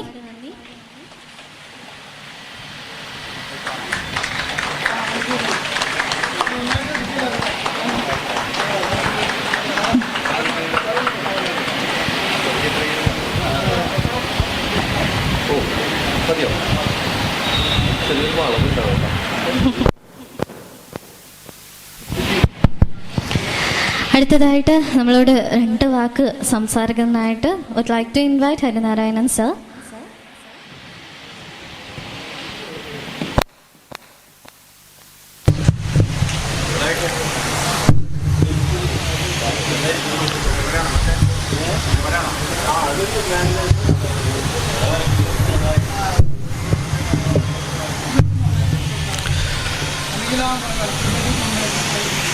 കൽബിലെ വന്നേരി എന്ന ഈ മഹനീയമായ ചടങ്ങിൻ്റെ അധ്യക്ഷ ആദരണീയയായ പെരുമ്പടമ്പ് പഞ്ചായത്ത് പ്രസിഡന്റ് ബിനീഷ മുസ്തഫ, ഈ ഒരു ചടങ്ങ് ഉദ്ഘാടനം ചെയ്ത ഈ സ്കൂളിലെ പൂർവ്വ വിദ്യാർത്ഥിയും കേരള വഖഫ് ബോർഡ് ചെയർമാനുമായ ശ്രീമാൻ MK സക്കീർ, ഇവിടെ എനിക്ക് ഈ ഒരു ഇത് ഒരു സ്ഥാനക്കയറ്റം തന്നിട്ട് ഇനി ഇതിനു ശേഷം ഇവിടെ മുഖ്യപ്രഭാഷണം നടത്തുന്ന ആദരണീയനായ സുഹൃത്ത് സൂപ്രണ്ട് ഓഫ് പോലീസും ലീഗൽ മെട്രോളജി കൺട്രോളറുമായിട്ടുള്ള അബ്ദുൽ ഖാദർ സാർ, ഏറെ പ്രിയമുള്ള സഹോദരതുല്യനായിട്ടുള്ള ജയകൃഷ്ണേട്ടൻ, ഒരുപക്ഷെ ഇന്നത്തെ ഈ വേദിയുടെ ഈ വേദിയിൽ ഏറ്റവും പ്രാധാന്യമുള്ള അവണാവ് നാരായണൻ മാഷ്, ഈ എക്സിബിഷൻ ഉദ്ഘാടനം ചെയ്യുന്ന സ്കൂൾ മാനേജർ രമണി അശോകൻ, മറ്റ് വേദിയിലും സദസ്സിലും ഒക്കെയുള്ള വന്നേരി സ്കൂളിലെ പൂർവ്വ വിദ്യാർത്ഥികളെ, ഈ കൽബിലെ വന്നേരിയുടെ സംഘാടകരെ, ആദ്യം തന്നെ ഏറെ പ്രിയമുള്ള സുഹൃത്തും സഹോദരതുല്യനും ഞാൻ ഇഷ്ടപ്പെടുന്ന ആരാധിക്കുന്ന ഒരു ചിത്രകാരനുമായിട്ടുള്ള അവണാവ് നാരായണൻ മാഷ്ക്ക് ഈ ഒരു കൽബിലെ വന്നേരിയുടെ ആദരം സമർപ്പിക്കാൻ നിങ്ങൾ തന്ന അവസരത്തിന് നന്ദി പറയുന്നു.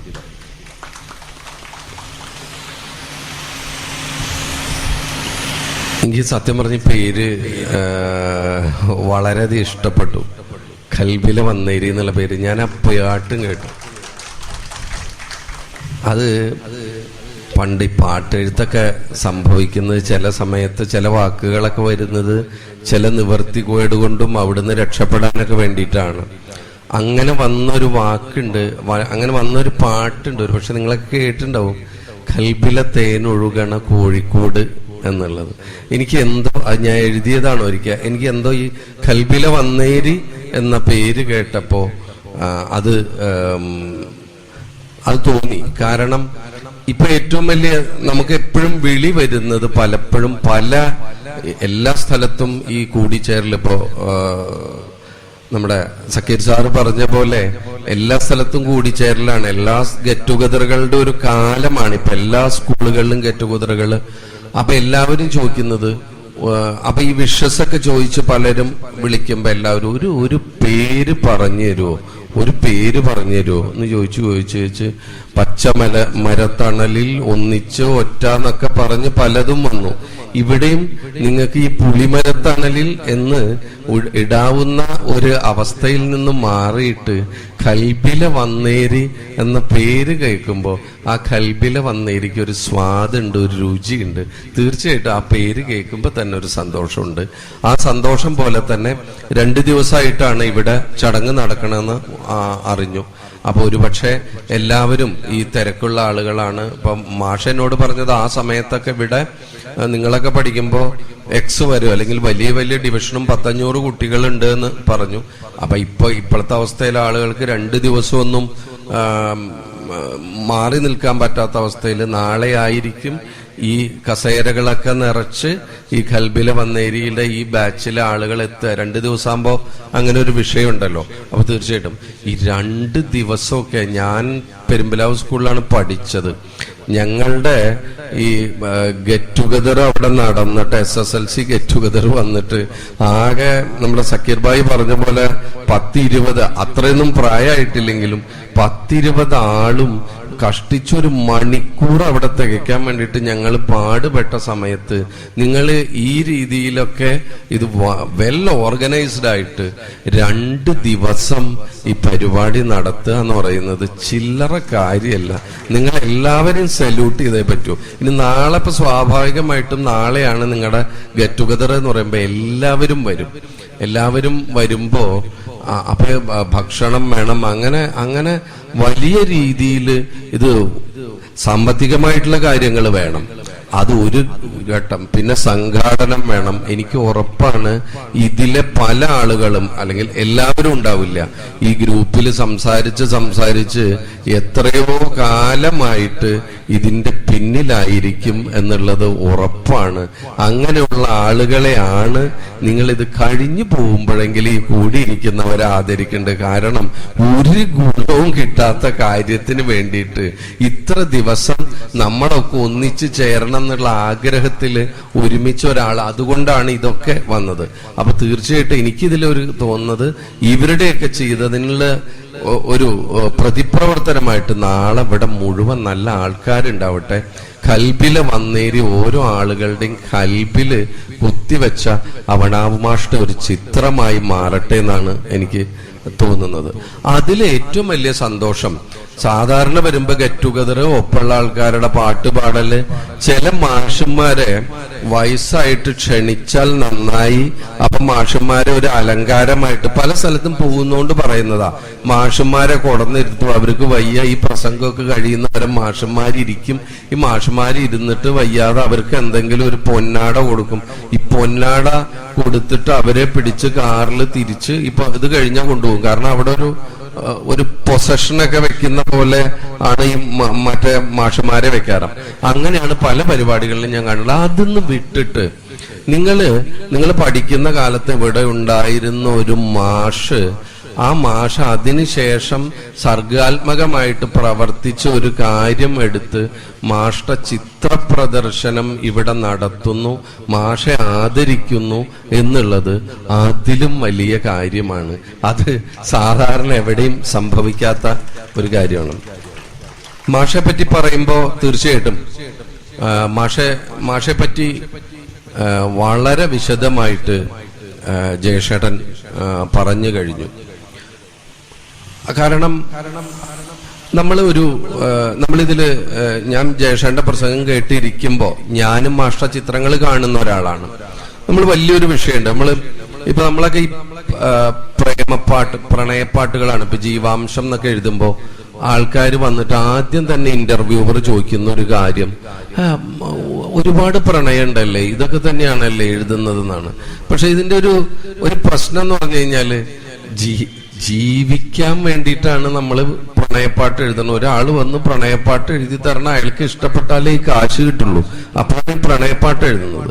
ഞാൻ പറഞ്ഞു വന്നതല്ല, ഒരു മനുഷ്യന്റെ ജീവിതവും അയാൾ വരയ്ക്കുന്ന ജീവിതവും തമ്മിൽ, അല്ലെങ്കിൽ വരയ്ക്കുകയാണെങ്കിലും പാട്ട് പാടുകയാണെങ്കിലും എഴുതുകയാണെങ്കിലും ആ ജീവിതവും തമ്മിൽ വലിയ വ്യത്യാസമുണ്ട്. അപ്പൊ അവണാവ് നാരായണൻ എന്ന് പറയുന്ന വ്യക്തി, അല്ലെങ്കിൽ അവണാവ് നാരായണൻ എന്ന് പറയുന്ന അധ്യാപകനും അവണാവ് നാരായണൻ എന്ന് പറയുന്ന ചിത്രകാരനും വളരെ വ്യത്യാസമാണ്. ഒരുപക്ഷെ അദ്ദേഹത്തിന്റെ ജീവിതം സ്വാധീനിച്ചതോ അല്ലെങ്കിൽ സ്വാധീനിക്കാത്തതോ ആയിട്ടുള്ള കാര്യങ്ങളായിരിക്കും ഒരു പരിധി വരെ അബോധത്തിൽ അദ്ദേഹം വരയ്ക്കുന്ന ചിത്രങ്ങളിലൊക്കെ ഉണ്ടാകുന്നത്.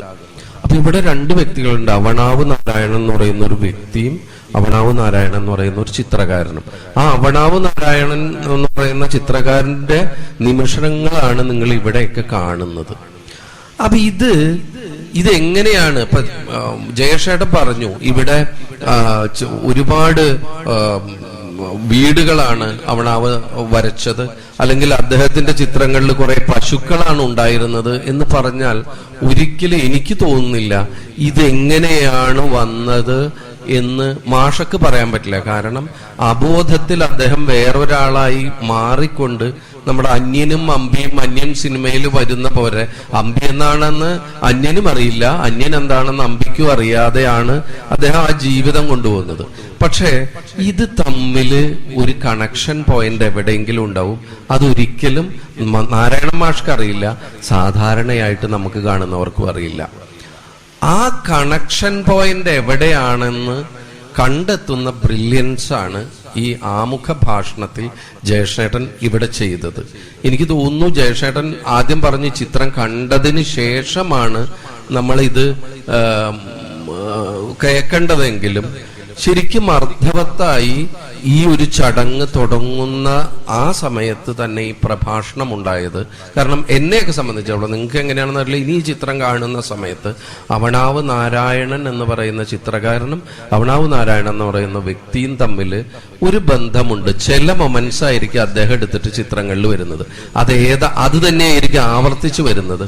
അതേതാണെന്ന് മാഷക്ക് പോലും അറിയാത്തതിനെ കണ്ടെത്തുന്ന ഒരു പ്രസംഗമാണ് ഇവിടെ നടത്തിയത്. അതായത് അദ്ദേഹം പരിചയപ്പെടുത്തിയത് അവണാവ് നാരായണൻ എന്ന് പറയുന്ന ചിത്രകാരനായിട്ടുള്ള വ്യക്തിയാണ് ഇവിടെ പഠിച്ചത്. അപ്പൊ നമുക്കത് മനസ്സിലായി കഴിഞ്ഞു. എന്നെയൊക്കെ സംബന്ധിച്ചിടത്തോളം മാഷ് ഇതിലപ്പുറത്ത് ജയശേട്ടൻ അവസാനം പറഞ്ഞു വെച്ച പോലെ നിങ്ങളൊക്കെ അറിയുന്നത് നിങ്ങളെ പഠിപ്പിച്ച മാഷ് എന്നുള്ള നിലയ്ക്കാണ്. പക്ഷെ ഞാൻ ഒരുപക്ഷെ ആദ്യമായിട്ട് എഴുതിയ ഒരാള് ഞാനായിരിക്കും തോന്നുന്നു അവണാവ് മാഷയുടെ പുലർകാല ചിത്രങ്ങളെ പറ്റിയിട്ട് എഴുതിയ ഒരാള് ഞാനായിരിക്കുന്നു. കാരണം ഒരു മനുഷ്യൻ ദിവസവും രാവിലെ ഇരുന്ന് വെറും ഒരു കാട്ടിക്കൂട്ടലല്ലാതെ ഒരു 3 മണിക്ക് ഇരുന്നിട്ട് ചിത്രം വരച്ചിട്ട് 4 മണിയോ 5 മണിയുടെ മുമ്പേ ആയിട്ട് എല്ലാ ആളുകൾക്കും തന്റെ വാട്സപ്പ് ഗ്രൂപ്പിലുള്ള എല്ലാവർക്കും ഈ ചിത്രം അയക്കുന്നു. ഈ ചിത്രം അയച്ചിട്ട് 15 മിനിറ്റ് നേരം വഴുകി കഴിഞ്ഞാൽ മാഷ് എഴുതും, ഇന്ന് കറണ്ട് ഉണ്ടായില്ല, അതുകൊണ്ട് 15 മിനിറ്റ് ചിത്രം വൈകി എന്നുള്ളത്. ഇത് ആളുകൾ ശ്രദ്ധിക്കുന്നുണ്ടോ, താൻ അയക്കുന്നവർ ശ്രദ്ധിക്കുന്നില്ലേ എന്ന് പോലും കരുതാതെ മാഷ് എല്ലാവർക്കും ഒരു സബര്യ പോലെ ഈ ചിത്രം അയക്കുകയാണ്. ഈ ചിത്രം അയക്കുമ്പോൾ നിങ്ങൾ ചിന്തിക്കേണ്ട ഒരു കാര്യം, 2013 ഈ വാട്സപ്പ് ആക്റ്റീവ് ആവുന്നത്. ആ കാലം തൊട്ടിട്ട് 10 വർഷത്തിലധികം ഒരു ദിവസം പോലും മുടങ്ങാതെ മാഷ് അയക്കുന്നുണ്ടെങ്കിൽ 365 ദിവസമാണ് ഇതിനെങ്കിൽ ഒരു ഒഴിവില്ലാതെ 3650ഓളം ചിത്രങ്ങള് ഈ മനുഷ്യൻ ഓരോ ദിവസവും രാവിലെയായിട്ട് വരച്ച് കഴിഞ്ഞു എന്നുള്ളതാണ്. അത് വെറുതെ അല്ല, 3650 ചിത്രങ്ങൾ മാഷ് വരച്ചു. എനിക്ക് ഉറപ്പുണ്ട് മാഷ് ഇപ്പൊ കുറച്ചു ദിവസം മുമ്പ് നമ്മുടെ ഈ ഇലക്ഷന്റെ അന്നാണ്, തെരഞ്ഞെടുപ്പിന്റെ അന്നാണ് മാഷയുടെ അമ്മ മാഷെ വിട്ടുപിരിഞ്ഞത്. അപ്പൊ ആ സമയത്ത് വല്ലാത്തൊരവസ്ഥയിലായിരുന്നു. ആ ദിവസം അല്ലെങ്കിൽ അതിന്റെ പിറ്റേ ദിവസവും പോലും മാഷക്ക് ഈ ചിത്രം മാഷ് അയക്കാൻ വിട്ടിട്ടില്ല. അതിനർത്ഥം ആ ചിത്രം എന്ന് പറയുന്നത് നമ്മള് ശ്വാസം വലിക്കാൻ മറക്കുന്നില്ല, ഭക്ഷണം കഴിക്കാൻ മറക്കുന്നില്ല എന്ന് പറയുന്ന പോലെ മാഷക്ക് ഈ ചിത്രം എന്ന് പറയുന്നത് തന്റെ ശ്വാസം പോലെ മാറിയിരിക്കുന്നു. അങ്ങനെ തന്റെ ചിത്രം ശ്വാസമായിട്ടുള്ള ഒരു മാഷയാണ് നിങ്ങൾ അംഗീകരിക്കുന്നത്. അപ്പം അത് നിങ്ങൾ ചെയ്യുന്ന വലിയൊരു കാര്യമാണ്. അങ്ങനെ വലിയ വലിയ കാര്യങ്ങൾ ഇനിയും ചെയ്യാൻ നിങ്ങൾക്ക് കഴിയട്ടെ. ഇനിയും ഇനിയും മികച്ച രീതിയിൽ ഓരോ വർഷവും നിങ്ങൾക്ക് കൂടാൻ കഴിയട്ടെ. നിങ്ങളുടെ ഖൽബിലെല്ലാം തന്നെ സ്നേഹവും വന്നേരിയും നിറഞ്ഞു നിൽക്കട്ടെ. ഖൽബിലെ വന്നേരി ഇനിയും ഇനിയും ഉയരത്തിലേക്ക് എത്തട്ടെ എന്ന് ആശംസിച്ചുകൊണ്ട് നിങ്ങളെ ഓരോരുത്തരെയും ഹാറ്റ്സ് ഓഫ് ചെയ്തുകൊണ്ട് ഹൃദയം കൊണ്ട് തൊഴുതുകൊണ്ട് അവണാവ് മാഷ്ക്ക് ജയശേട്ടൻ പറഞ്ഞ പോലെ ഇനിയും ഇനിയും പുതിയ മാനങ്ങൾ തൻ്റെ ചിത്രകലയിൽ വിശ്രമിക്കുവാനല്ലേ ഈ ഉലകം, അതിനൊരു വിശ്വമുണ്ടതാണത്രേ സർവഭോഗ്യമാം മൃത്യു എന്ന് പറയുന്ന പോലെ. മാഷ് ഈ 2017 റിട്ടയർ ചെയ്തതിന് ശേഷമാണ് ഒരർത്ഥത്തിൽ കൂടുതൽ ആക്റ്റീവായിട്ട് തൻ്റെ സെക്കൻഡ് ഇന്നിങ്സ് തുടങ്ങിയിരിക്കുന്നത് ചിത്രകലയുടെ. അതിൽ ഇനിയും ബഹുദൂരം മുന്നോട്ട് പോവാൻ മാഷ്ക്ക് കഴിയട്ടെ എന്ന് ആശംസിച്ചുകൊണ്ട് ഇവിടെ വിളിച്ചതിന് നന്ദി പറഞ്ഞുകൊണ്ട്, ഇതിൻ്റെ സംഘാടകരോട് നന്ദി പറഞ്ഞുകൊണ്ട് നിർത്തുന്നു. നന്ദി, നമസ്കാരം.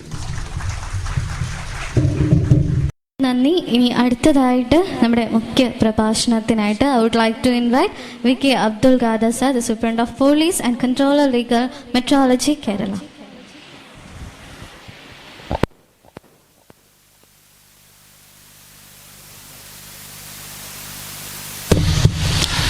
എല്ലാവർക്കും നമസ്കാരം. വേദിയിലെ ബഹുമാന്യരെ, സദസ്സിലെ പ്രിയ സഹോദരങ്ങളെ, ഒരു ഗുരുവിനെ ആദരിക്കുന്ന ചടങ്ങിൽ ക്ഷണിക്കപ്പെട്ടതിൽ ഭാഗമായിരിക്കാൻ അവസരം തന്നതിൽ കൽബിലെ വന്നേരിയുടെ സംഘാടകരോട് ആ സൗമനസ്യത്തിന് ഞാൻ ആദ്യമായി നന്ദി അറിയിക്കുകയാണ്. വന്നേരി മിക്കപ്പോഴും ഒരു അതിർത്തി പ്രദേശമായിട്ടാണ് 2 കിലോമീറ്റർ അപ്പുറത്തുള്ള എരമംഗലത്തുകാരനായി എനിക്ക് തോന്നാറുള്ളത്. കാരണം വന്നേരി കഴിഞ്ഞാൽ പിന്നെ തൃശ്ശൂർ ജില്ലയാണ്. ഈ ഇറക്കിലെ കുറച്ചനാട്ടമ്പലത്തിൻ്റെ തൊട്ടുപുറത്തെ അവിടെ എവിടെയുള്ള ഒരു സാങ്കല്പിക രേഖ മുറിച്ച് കടന്നാൽ തൃശ്ശൂർ ജില്ലയായി എന്നാണ് സങ്കല്പം. അങ്ങനെയാണ് പല പല അതിരുകളും സൃഷ്ടിക്കപ്പെട്ടിട്ടുള്ളത്. കുറെ കൂടി കിഴക്കോട്ട് പോയാൽ പശ്ചിമഘട്ടത്തിൻ്റെ ഒരു ചുരം നമ്മൾ കടന്നു കഴിഞ്ഞാൽ അത് മറ്റൊരു അതിർത്തി മേഖലയിലേക്ക് നമ്മൾ കടക്കുന്നു എന്നാണ്, തമിഴ്നാട്ടിലേക്ക്. അവിടെ പിന്നെ ഭാഷ ഉണ്ടെങ്കിലും അല്പം മാറ്റം നമുക്ക് അനുഭവപ്പെട്ടു എന്ന് വരാം. പിന്നെ വീണ്ടും കിഴക്കോട്ട് പോയാൽ ബംഗാളൊക്കെ ക്രോസ് ചെയ്യുമ്പോൾ ബംഗ്ലാദേശോ, കുറെ കൂടി വടക്കോട്ട് മാറിയാൽ ഹിമാലയം കടന്നാൽ ചൈനയോ, പടിഞ്ഞാട്ട് കടന്നാൽ വാഗ ബോർഡർ കടന്നാൽ പാകിസ്ഥാനോ, അങ്ങനെയൊക്കെയാണ് പല പല അതിരുകൾ. സത്യത്തിൽ വന്നേരി ഒരു അതിർത്തി പ്രദേശമാണ് എന്നുള്ള ഒരു തോന്നൽ എത്ര കണ്ട് നിസ്സാരമാണോ അത്ര തന്നെ നിസ്സാരമാണ് കേരളവും തമിഴ്നാടും തമ്മിലുള്ള അതിരും ഇന്ത്യയും അയൽ രാഷ്ട്രങ്ങളും തമ്മിലുള്ള അതിരും എന്നാണ് വ്യക്തിപരമായ എൻ്റെ ഒരു ബോധ്യം. അല്ലാത്ത അതിരുകളെല്ലാം അതത് കാലത്തെ ചില ഭൗതിക സാഹചര്യങ്ങൾക്കനുസരിച്ച് മനുഷ്യർ നിർമ്മിച്ചു വെച്ചിട്ടുള്ള താൽക്കാലികമായ സാങ്കല്പിക അതിരുകൾ മാത്രമാണ് എന്നാണ് മനസ്സിലാക്കുന്നത്. മനുഷ്യന് ഈ അതിരുകൾക്കെല്ലാം അപ്പുറത്ത് വെറും മനുഷ്യരാണെന്നും ഒരേ ഭൂമിയിൽ ഒരേ ആകാശത്തിന് ചുവട്ടിൽ ഒരേ കാറ്റും വെളിച്ചവും ഉൾക്കൊണ്ട് ജീവിക്കുന്ന മനുഷ്യരാണ് എന്നുള്ള ഒരു ബോധം സമീപകാലത്ത് വല്ലാതെ കുറഞ്ഞു വരുന്നതായിട്ട് അനുഭവപ്പെടാറുണ്ട്. സമീപകാലത്ത് നല്ല, അത് എല്ലാ കാലത്തും ഉള്ളതാണ്. എല്ലാ കാലത്തും ഉണ്ടാകുമ്പോഴും മനുഷ്യർ നിരന്തരം യഥാർത്ഥമായ മനുഷ്യത്വത്തെക്കുറിച്ച് ഓർമ്മപ്പെടുത്തിക്കൊണ്ടേ ഇരിക്കേണ്ടതുണ്ട്. അതുകൊണ്ട് വന്നേരി നാടുകാരനായിരിക്കുന്നത് കടലിനും കായലിനും ഇടയ്ക്കുള്ള വന്നേരി നാട്ടിൽ ജനിക്കാനും ജീവിക്കാനും ഇടയായി എന്നത് മഹാഭാഗ്യമായി കരുതുമ്പോൾ തന്നെ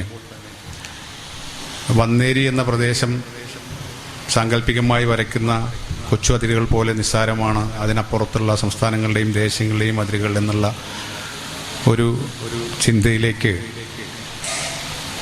കടന്നു നിൽക്കാൻ പ്രേരിപ്പിക്കുന്നത് ഈ നാട് തരുന്ന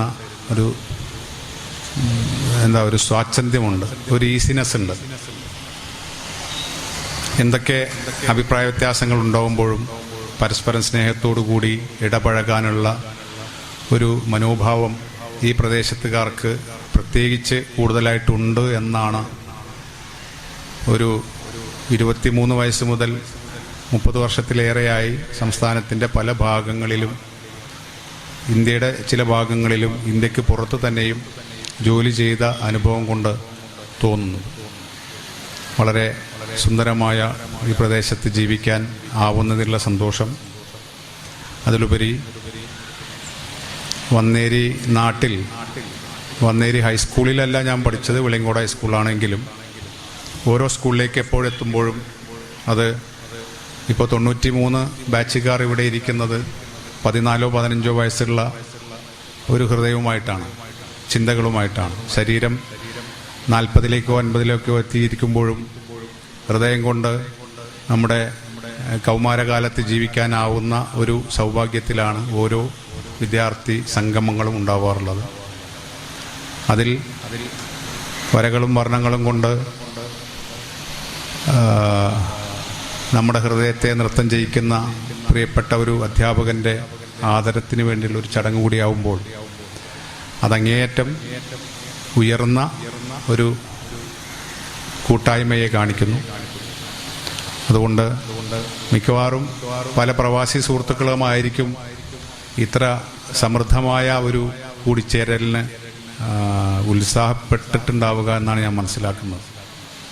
നാട്ടിൽ തന്നെ ജീവിച്ചു വരുന്ന നമ്മൾക്ക് ഉണ്ടാകാവുന്ന ഒരു മാനസികാവസ്ഥയല്ല വിദ്യാർത്ഥി സംഗമങ്ങൾ സംഘടിപ്പിക്കുന്നതിൽ നമ്മുടെ പ്രവാസി സുഹൃത്തുക്കൾ ഉണ്ടാവാറുള്ളത്. അതുകൊണ്ട് ഈ ഇപ്പോൾ ഹരിനാരായണൻ നേരത്തെ സൂചിപ്പിച്ച പോലെ ഇത്ര പ്രൗഢമായ രീതിയിൽ ഈ സംഭവങ്ങളൊക്കെ 2 ദിവസത്തേക്ക് അറേഞ്ച് ചെയ്യുന്നതിൽ പ്രവാസികളുടെ പങ്ക് വലുതായിരിക്കുമെന്ന് ഞാൻ മനസ്സിലാക്കുന്നു. എല്ലാ സുഹൃത്തുക്കളെയും അതിൻ്റെ പേരിൽ അഭിനന്ദിക്കുന്നു. ഇവിടെ മുഖ്യമായ പ്രഭാഷണമൊന്നുമില്ല, പ്രഭാഷണം തന്നെയും ഇല്ല.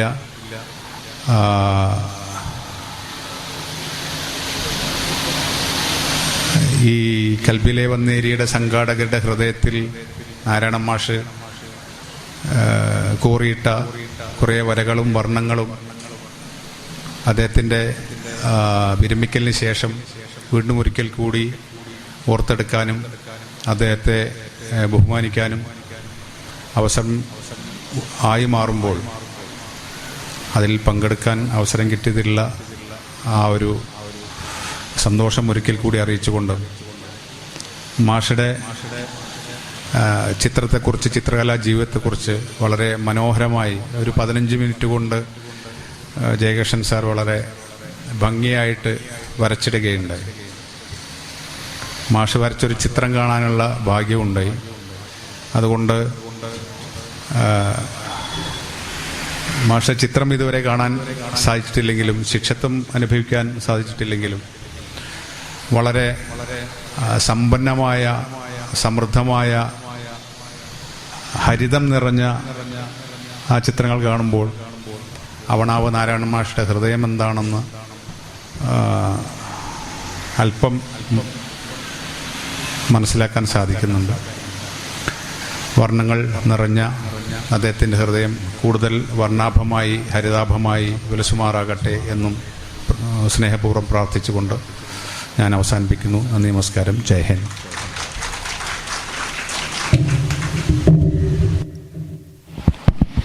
Thank you so much sir. അടുത്തതായിട്ട് പ്രശസ്തി പത്രം കൊടുക്കുന്നതിനായിട്ട് I would like to invite Abdul Khader sir on the stage and Sageer sir please. And അത് ഏറ്റുവാങ്ങുന്നതിനായിട്ട് നമ്മുടെ ഏറ്റവും പ്രിയപ്പെട്ട നാരായണൻ സാറിനെയും കൂടെ ഞാൻ ഇൻവൈറ്റ് ചെയ്യുന്നു. അത് വായിച്ച് കേൾപ്പിക്കുന്നതിനായിട്ട് I would like to invite നമ്മുടെ ജയകൃഷ്ണൻ സാറിനെയും കൂടെ ഞാൻ ഇൻവൈറ്റ് ചെയ്യാണ്.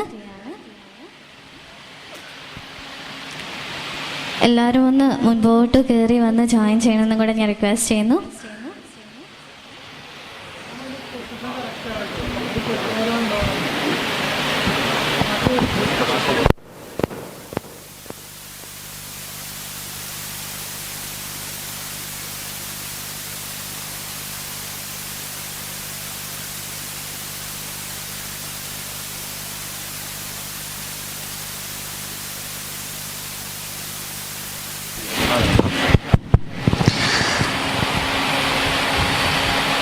പ്രശസ്തിപത്രം കൈമാറുന്ന ഒരു ചടങ്ങാണ് നമ്മളിപ്പോൾ ഒരു വേദിയിൽ നടന്നുകൊണ്ടിരിക്കുന്നത്.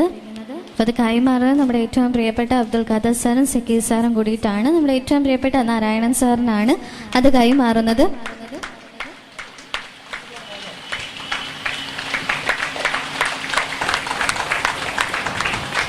Thank you so much. അപ്പോൾ അടുത്തതായിട്ട് ഇത് വായിച്ച് കേൾപ്പിക്കുന്നതായിട്ട് ഞാൻ നമ്മുടെ ഏറ്റവും പ്രിയപ്പെട്ട ജയകൃഷ്ണൻ സാറിനെയാണ് ഒരു വേദിയിലേക്ക് ഇൻവൈറ്റ് ചെയ്യുന്നത്.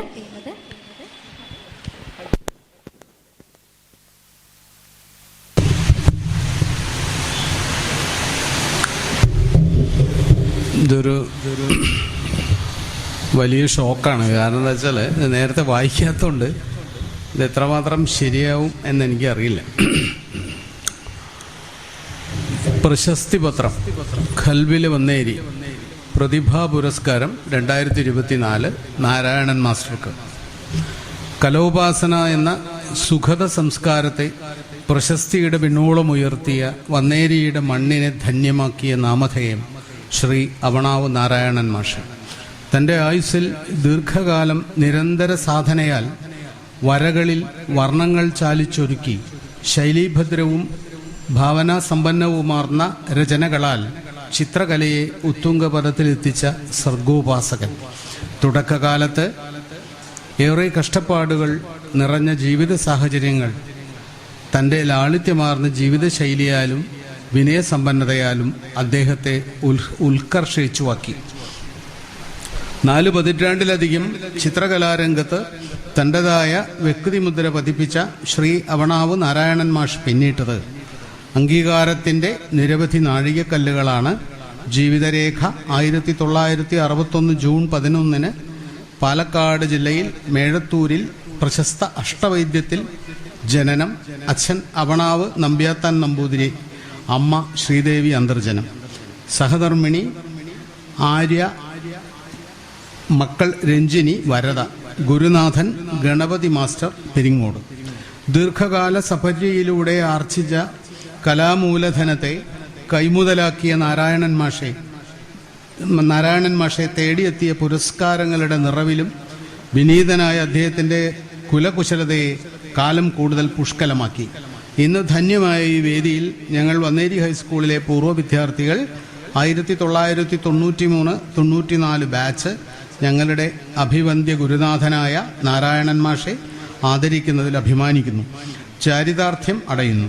പ്രിയപ്പെട്ട ഗുരുനാഥന് ആയുരാരോഗ്യ സൗഖ്യത്തോടെ ദീർഘകാലം തൻ്റെ കലാസപര്യയിൽ അഭിരമിക്കുവാൻ ഇടയാകട്ടെ എന്ന് ആശംസിക്കുന്നു.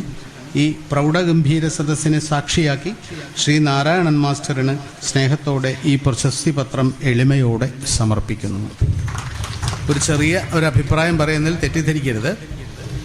ഈ പ്രശസ്തി പത്രം എന്നുള്ളത് വളരെ പഴയ ഒരു സമ്പ്രദായമാണ്.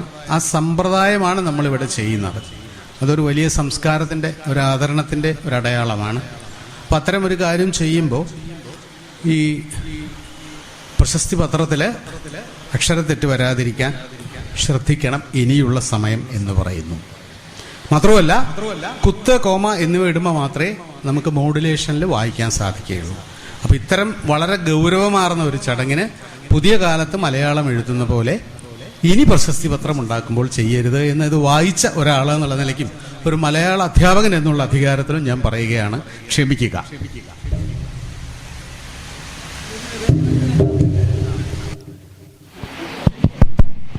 Thank you so much sir.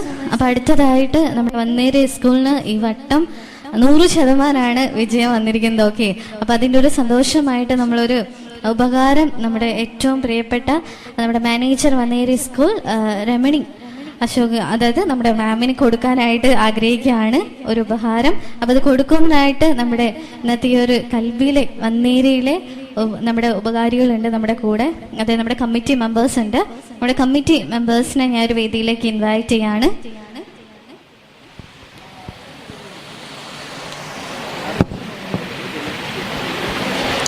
അപ്പോൾ ഈ ഒരു ഉപകാരം ഏറ്റുവാങ്ങുന്നതായിട്ട് നമുക്ക് ഏറ്റവും പ്രിയങ്കരിയായിട്ടുള്ള രമണി മാമിനെയും കൂടെ ഞാൻ ഈ ഒരു വേദിയിലേക്ക് ഇൻവൈറ്റ് ചെയ്യുന്നു. അപ്പോൾ നമ്മുടെ കമ്മിറ്റി മെമ്പേഴ്സ് എല്ലാവരും തന്നെ ഈ ഒരു വേദിയിലേക്ക് ജോയിൻ ചെയ്യണമെന്ന് റിക്വസ്റ്റ് ചെയ്യുന്നു. ബിക്കോസ് ഇത്രയും വലിയൊരു പ്രോഗ്രാമിൻ്റെ കമ്മിറ്റി മെമ്പേഴ്സ് ആരൊക്കെയാണെന്ന് എല്ലാവർക്കും അറിയണമെന്ന് കുറച്ച് ആഗ്രഹം ഉണ്ടായിരിക്കും. അപ്പോൾ ഈ കമ്മിറ്റിയിൽ ബോർഡ് ഓഫ് മെമ്പേഴ്സ് ആയിട്ടുള്ള എല്ലാവരും എൻ്റെ കൂടെ ഒരു വേദിയിൽ ജോയിൻ ചെയ്യണം. അപ്പോൾ എല്ലാവരും കൂടെ ഒരുമിച്ച് ചേർന്നുകൊണ്ടാണ് നമ്മുടെ ഒരു സന്തോഷം, ആ ഒരു ഉപഹാരം നമ്മുടെ മാനേജർ മാമിന് നമ്മൾ ഇപ്പോൾ ഹാൻഡ് ഓവർ ചെയ്യാനായിട്ട് പോകുന്നത്. ഇപ്പോൾ ഈ വട്ടം നമ്മുടെ വന്നേരി സ്കൂളിന് 100% വിജയമാണ്. ഒരുപാട് സന്തോഷം. അപ്പോൾ നമ്മുടെ കമ്മിറ്റി മെമ്പേഴ്സ് എല്ലാവരും തന്നെ നമ്മുടെ കൂടെ ഈ ഒരു വേദിയിലോട്ട് ജോയിൻ ചെയ്തുകൊണ്ടിരിക്കുകയാണ്. അപ്പോൾ എല്ലാവരും വേഗം വേദിയിലേക്ക് ജോയിൻ ചെയ്ത് കഴിഞ്ഞാൽ നമുക്കൊരു ഉപഹാരം നമുക്ക് ഹാൻഡ് ഓവർ ചെയ്യാം. യെസ്, അപ്പോൾ എൻ്റെ ഒരു ഇതിൽ നമ്മുടെ മെമ്പേഴ്സ് ഏകദേശം മെമ്പേഴ്സൊക്കെ നമ്മുടെ കൂടെ ഈ ഒരു വേദിയിൽ ജോയിൻ ചെയ്തിട്ടുണ്ട്. അപ്പോൾ എല്ലാവരും ഈ ഒരു സൈഡിലോട്ടും കൂടെ ആയിട്ടൊന്ന് ജോയിൻ ചെയ്യണം. ഓക്കെ, അപ്പോൾ 2 സൈഡിലായിട്ട് ആളുകൾ ജോയിൻ ചെയ്താൽ കുറച്ചും കൂടെ നന്നായിരിക്കും. കുറച്ച് പേരൊക്കെ ഈ ഒരു സൈഡിലോട്ട് ജോയിൻ ചെയ്യണം. അപ്പോൾ നമ്മുടെ കമ്മിറ്റി മെമ്പേഴ്സ് എല്ലാവരും കൂടി ചേർന്നുകൊണ്ട് തന്നെ ഈ ഒരു ഉപഹാരം നമ്മുടെ ഏറ്റവും പ്രിയപ്പെട്ട രമണി മാമിനാണ് ഇപ്പോൾ സമ്മാനിക്കുന്നത്. നല്ലൊരു കൈഡി കൊടുക്കാം. കമാ.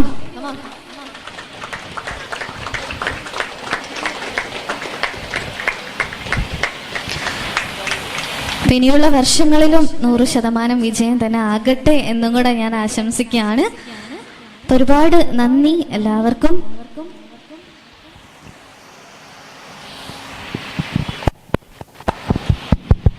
Once again thank you so much all. അപ്പം ഇനി അടുത്തതായിട്ട് നമ്മുടെ എക്സിബിഷൻ ഉദ്ഘാടനം ചെയ്യുന്ന ഒരു ചടങ്ങാണ് നമ്മുടെ ഒരു വേദിയിൽ നടക്കാനായിട്ട് പോകുന്നത്. അപ്പോൾ ഈ ഒരു എക്സിബിഷൻ ഉദ്ഘാടനത്തിനായിട്ട് I would like to invite Ramani Ashokan ma'am on the stage, manager of Vanneri school, please.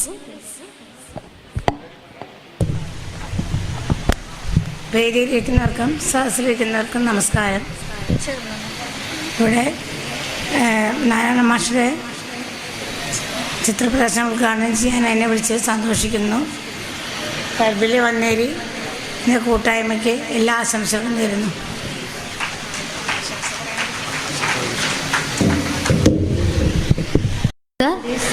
Faseeja and Sulekha, ഇത്രയും പേരുണ്ടോ? ഇത് 2 പേരാണോ 4 പേരാണോ? 4 പേരാണെങ്കിൽ സ്വാഗതം. ഞാൻ ഒന്നുകൂടെ പേര് വിളിക്കാം. ഷൈനി മാം, സുരേഷ് സർ, അതേപോലെ തന്നെ ഫസീജ, സുലേഖ. കമോൺ, എല്ലാവരും വരും. ആശംസ അർപ്പിക്കുന്നതിനായിട്ട് ഞാൻ ഈ 4 പേരെയും ഇൻവൈറ്റ് ചെയ്യാണ്.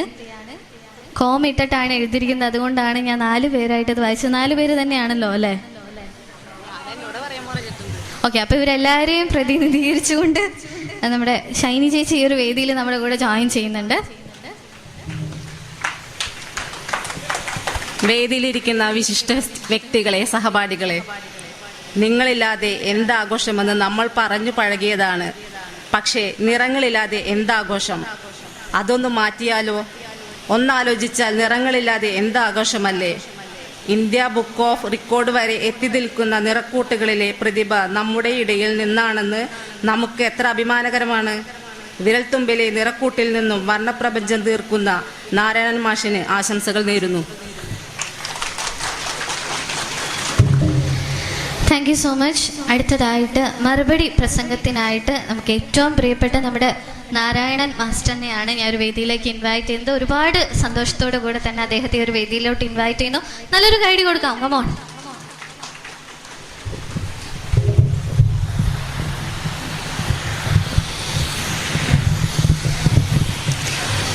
വേദിയിലിരിക്കുന്ന എനിക്ക് വളരെ സുപരിചിതരായിട്ടുള്ള എൻ്റെ സുഹൃത്തുക്കൾ, അതുപോലെ വലിയ വലിയ മേഖലകളിൽ പ്രവർത്തിക്കുന്ന എല്ലാവർക്കും, അതുപോലെ തന്നെ സദസ് കാണികളുടെ ഇടയിലും വിദ്യാർത്ഥികളായും രക്ഷിതാക്കളായും സുഹൃത്തുക്കളായിട്ടുള്ള എല്ലാവർക്കും എൻ്റെ ഈ അവസരത്തിലെ സന്തോഷം ഇവിടെ അറിയിക്കുന്നു.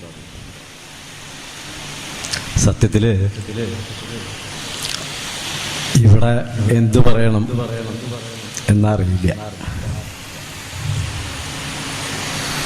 വളരെ ഒരു ബ്ലാങ്ക് ആയിട്ടുള്ളൊരവസ്ഥ. നമ്മൾ എത്ര ഉയരത്തിലെത്തിയാലും ആ വിദ്യാലയത്തിൽ പഠിപ്പിച്ച കുട്ടികള് പിൽക്കാലത്ത് നമ്മളെ ഓർക്കുന്നു എന്നുള്ളത് ഈ വിദ്യാർത്ഥികള് പഠിച്ച കാലം ഓർക്കുന്ന പോലെ അധ്യാപകന് വളരെ മധുരതരമായ ഒരു അനുഭവമാണ്. അതാണ് ഈ വേദിയിൽ ഇപ്പോ സംഭവിച്ചത്. അത് ഈ കാലഘട്ടത്തിൽ എനിക്ക് തോന്നുന്നില്ല. പണ്ടെങ്ങോ പഠിപ്പിച്ചു പോയൊരു അധ്യാപകനെ ഈ കാലഘട്ടത്തിൽ ഓർക്കുന്നു എന്നുള്ളത് വളരെ വലിയൊരു കാര്യം. അതാണ് എനിക്ക് ഏറ്റവും സന്തോഷം തരുന്നത്. ഇത് പറയുമ്പോ ചെറിയൊരു ഉദാഹരണം, ഈ തൊട്ടു വരാന്തയിൽ വെച്ചിട്ട് ആദ്യത്തെ സംസ്ഥാന അവാർഡ് 2011 കിട്ടിയപ്പോ ഇവിടെ ആരോ മൈക്കിൽ അനൗൺസ് ചെയ്തു. അപ്പൊ ഇന്റർവെല്ല് കഴിഞ്ഞിട്ട് ഞാൻ ക്ലാസ്സിലേക്ക് വരാന്തയിലൂടെ നടന്നു പോകുമ്പോ ക്ലാസ് കൂടിയിരുന്നു. ഇവിടെ 10ാം ക്ലാസ്സാ. 10ാം ക്ലാസ് കൂടിയിട്ട് ക്ലാസ് ടീച്ചർ അവിടെ എത്തിയിട്ടും ഒരു പയ്യൻ അനുവാദം ചോദിച്ചുകൊണ്ട് വരാന്തയിലേക്ക് വരിക. അപ്പൊ എന്റെ ക്ലാസ് കൂടിയിട്ട് പുറത്തേക്ക് വരണേന്ന് ഞാൻ ചോദിച്ചപ്പോ അയാളുടെ പോക്കറ്റിൽ നിന്ന് ഒരു പെന്നെടുത്തിട്ട് ഉപ്പ കൊണ്ടു തന്നതാണ് എന്ന് പറഞ്ഞൊരു പുതിയ പേന, ഇത് മാഷക്ക് എൻ്റെ ഒരു പാരിതോഷികമാണ്.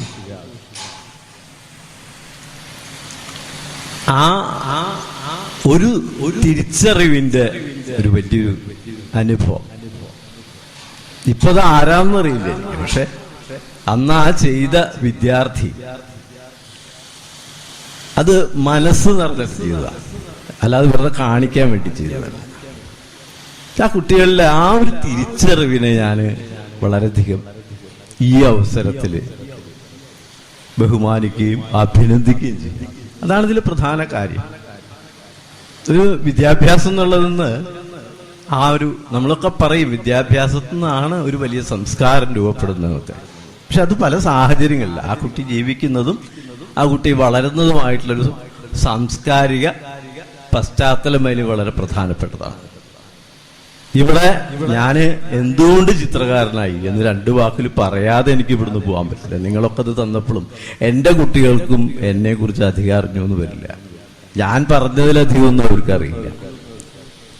ഇവരേറ്റവും കൂടുതൽ ബാച്ച് ഉണ്ടായിരുന്ന SSLC അല്ലെങ്കിൽ ഏറ്റവും കൂടുതൽ ഡിവിഷൻ ഉണ്ടായിരുന്ന കാലത്തെ വിദ്യാർത്ഥികളാണ് അവര്. അതില് പല കുട്ടികളും എന്നോട് കംപ്ലൈന്റ് ചെയ്തിട്ടുണ്ട്. മുഴുവൻ ക്ലാസ്സിലേക്ക് എനിക്ക് എത്താൻ പറ്റാതിരുന്നത് കൊണ്ട് മാഷ് എന്താ ഞങ്ങൾക്ക് ഡ്രോയിങ് എടുത്തു തരാതിരുന്നത് എന്നുള്ളത് അവർക്കൊരു വല്ലാത്തൊരു വിഷമം ഉണ്ടാക്കിയിരുന്നു. കാരണം ആഴ്ചയില് മുഴുവൻ പീരീഡ് പോയാലും തീരാത്തത്ര ഡിവിഷൻ ഉണ്ടായിരുന്നു. അപ്പൊ എനിക്ക് തന്നെ അങ്ങനെ ഓടിയെത്താൻ പറ്റില്ല. അപ്പൊ ഈ മ്യൂസിക്കും ഡ്രോയിങ് ഡ്രില്ലൊക്കെ ഡിവൈഡ് ചെയ്തിട്ട് ചെയ്യാം. അങ്ങനെയാണ് പോയിരുന്നത്. പലർക്കും കിട്ടിയിരുന്നില്ല. ആ ഒരു വിഷമം പല കുട്ടികളും എന്നോട് പലപ്പോഴും പറഞ്ഞിട്ടുണ്ട്. പിന്നീട് ഡിവിഷൻ കുറഞ്ഞു. അങ്ങനെ കുറച്ചു കാലം കഴിഞ്ഞപ്പോ ഞാൻ കുട്ടികൾക്ക് ഇത് കിട്ടാതെ പോരുതെന്ന് വിചാരിച്ചിട്ട്, എൻ്റെ വീടും ഈ സ്കൂളായിട്ട് വളരെ ദൂരമുണ്ട്. ആദ്യമൊക്കെ യാത്ര ചെയ്യാന്നുള്ളത് വളരെ ബുദ്ധിമുട്ടുള്ളൊരു കാര്യമായിരുന്നു. 2-3 ബസ്സൊക്കെ മാറി കയറിയിട്ടാണ് ഇവിടുത്തെ. എന്നിരുന്നാലും സമയം കൃത്യത പാലിച്ചുകൊണ്ട് 9:05 ഞാൻ ഇവിടെ വരും. കാലത്ത് കുട്ടികൾക്ക് ക്ലാസ് കൊടുക്കും. അങ്ങനെയാണ് താല്പര്യമുള്ള കുട്ടികളെ കുറച്ചൊക്കെ ഡെവലപ്പ് ചെയ്യുന്നത്. ആ കാലത്ത് ഏറ്റവും കൂടുതൽ 5 മുതൽ 10 വരെ പഠിക്കുന്നതിന്റെ ഒപ്പം തന്നെ ചിത്രകല അഭ്യസിച്ചു പോയ കുട്ടികളുണ്ട്. ഇന്നും ഞാനായിട്ട് ഏറെ അടുപ്പമുള്ള ശിഷ്യന്മാരുണ്ട്. അവര് ചിത്രകലയുടെ മേഖലയിലുള്ളവരുണ്ട്, ചിത്രകലയിൽ നിന്ന് മാറിപ്പോയവരും. എന്നിരുന്നാലും ആ രുചി എറിഞ്ഞവര് ചിത്രകലയെ ജീവിതത്തിൽ ഉപേക്ഷിക്കില്ല. ഇവിടെ പറയാൻ തോന്നിയിട്ടുള്ളൊരു കാര്യം എന്താ വെച്ചാല്, ഞാന് 77-ലാണ് എൻ്റെ 10ാം ക്ലാസ് കഴിയുന്നത്. അന്നൊന്നും പഠനം എന്ന് പറഞ്ഞാൽ വീട്ടിലൊന്നും ആരും ശ്രദ്ധിക്കില്ല. അന്നൊന്നും പട്ടിണിയാണ്, മുഴുവൻ പട്ടിണി ഉണ്ടായിരുന്ന ഒരു കാലഘട്ടത്തിലാണ്. അപ്പൊ ഈ ഭക്ഷണം കഴിക്കാനില്ലാത്തൊരു കാലത്ത് കുട്ടികളുടെ അഭിരുചിയെ മനസ്സിലാക്കാൻ രക്ഷിതാക്കൾക്ക് അധികം സമയം കിട്ടിയിരുന്നില്ല. 10ാം ക്ലാസ് എത്തിയപ്പോ ഞാൻ മനസ്സിൽ വെച്ചിരുന്നത് ഡ്രോയിങ് പഠിക്കണം. പക്ഷെ ആര് പഠിപ്പിക്കും? ആര് തിരിഞ്ഞു നോക്കാനല്ലേ? അങ്ങനെ ഒരു കൊല്ലം കടന്നുപോയി. എന്നിട്ടാണ് എൻ്റെ ആഗ്രഹം മനസ്സിലാക്കി എൻ്റെ മുത്തച്ഛൻ, അദ്ദേഹം വളരെ പ്രസിദ്ധനായിരുന്നു, കേട്ടിട്ടുണ്ടാവും ഒരു പക്ഷേ. വൈദ്യമഠം വലിയ നാരായണൻ നമ്പൂതിരി, ആയുർവേദത്തിലെ കേരളത്തെ ഏറ്റവും പ്രശസ്തനായിട്ടുള്ള അദ്ദേഹം തൃശ്ശൂർ വിസിറ്റ് ഉണ്ടായിരുന്നു തിങ്കളാഴ്ച ദിവസങ്ങളിൽ. ആ സമയത്ത് അവിടെ വരുമ്പോൾ എൻ്റെ ഈ ആഗ്രഹം മനസ്സിലാക്കി പെരിങ്ങോട്, പാലക്കാട് ജില്ലയിലെ പെരിങ്ങോട് പൂമുള്ളി മന ഉണ്ടായിരുന്നു, അതിൻ്റെ അടുത്ത് ഗണപതി മാഷ് എന്ന് പറഞ്ഞിട്ടുള്ള ഒരു ഗുരുനാഥൻ്റെ അടുത്ത് എന്നെ കൊണ്ടാക്കുക എന്ന് പറഞ്ഞാൽ അന്നൊന്നുമില്ല, കൈവീശി ഒരു ജോഡി ഡ്രസ്സ് ഇട്ട ഡ്രസ്സായിട്ട് പോവുക. അവിടെ മാഷിനൊപ്പം മാഷക്ക് വേണ്ട പണി ചെയ്തു കൊടുത്ത് ചിത്രകല അഭ്യസിച്ചുകൊണ്ട് 5 വർഷം നിന്നിട്ടാണ് ഗുരുകുല സമ്പ്രദായത്തിലുള്ള ചിത്രകല അഭ്യസിച്ചാണ് ഈ ഏകദേശം 83 അതിലൊക്കെ 82 കഴിഞ്ഞിട്ടാണ് ഞാൻ അവിടുന്ന് പെരിങ്ങോട്ടുനിന്ന് വിട്ടത്. ടെക്നിക്കൽ എക്സാമിനേഷൻ എഴുതി ക്വാളിഫിക്കേഷൻ നേടി ഡിപ്ലോമ എടുത്തു. കേരള ഗവൺമെന്റ് അന്ന് ഏറ്റവും പ്രധാനപ്പെട്ട അതാണ്. മറ്റു കോളേജിലൊന്നും ഞാൻ പോകാൻ മെനക്കെട്ടില്ല, കാരണം വിദ്യാഭ്യാസം എന്ന് പറഞ്ഞ് കൊല്ലങ്ങൾ കളയാന്നല്ലാതെ എന്നെ കൊണ്ടാവില്ല എന്നെനിക്കറിയായിരുന്നു. അന്ന് തിരിച്ചു വന്നപ്പോൾ കുറച്ചു കാലം ഈ ബോർഡ് എഴുതലൊക്കെ ആയിട്ട് ഞാൻ എൻ്റെ നാട്ടിലുണ്ടായിരുന്നു. അത് കഴിഞ്ഞ് പിന്നെ പത്രത്തിൽ പരസ്യം കേട്ടിട്ടാണ് വന്നേരിക്ക് എത്തുന്നത്. വന്നേരിത്തിപ്പോ KG കരുണാകരമേനോന്റെ മനസ്സാണ് എനിക്ക് ഒരു ജോലി തന്നത്. അതാണ് 33 വർഷം ഞാനിവിടെ ഉപയോഗിച്ചത്. ഞാൻ സത്യത്തിൽ ആലോചിച്ചത് ഞാൻ ഒരു അധ്യാപകനാവാൻ യോഗ്യനല്ല. അപ്പോ മറ്റുള്ളവരെങ്ങനെ അധ്യാപകർ, അവർ BEd പ്രത്യേകിച്ച് ട്രെയിനിങ് ഒക്കെ കഴിഞ്ഞിട്ടാണ് അവർ ഇതിന് സാധ്യമായിട്ട് വരുന്നത്. നമുക്ക് ട്രെയിനിങ് ഒന്നുമില്ല, നമ്മൾ നേരിട്ട് സ്കൂളിൽ വന്നു. അന്ന് ഇവിടെ ഓല മേഞ്ഞ കെട്ടിടമാണ്, പെൺകുട്ടികളും ആൺകുട്ടികളും വേറെ 60ഓളം പെൺകുട്ടികളുടെ ഒരു ക്ലാസ്സിലേക്കാണ് അന്ന് എന്നെ ഇവിടെ പണിക്കര് മാഷ്, മലയാളം പണിക്കര് പണ്ഡിറ്റ് എന്നൊക്കെ പറയും, അദ്ദേഹം ആ ക്ലാസ്സിലേക്കാണ് കൊണ്ടാക്കുന്നത്. അവിടുന്ന് എൻ്റെ ഒരു എക്സ്പീരിയൻസ് തുടങ്ങണേ ഉള്ളൂ. അവിടുത്തെ ഒരു 5-8 വർഷം എടുത്തു ഞാനൊരു അധ്യാപകന്റെ ഒരു രൂപത്തിലേക്ക് ആവാൻ. അതൊക്കെ വലിയ കുട്ടികളാ. അന്ന് ഞാൻ കുട്ടിയാണ്, ഞാൻ വളരെ ചെറുപ്പമാണ്.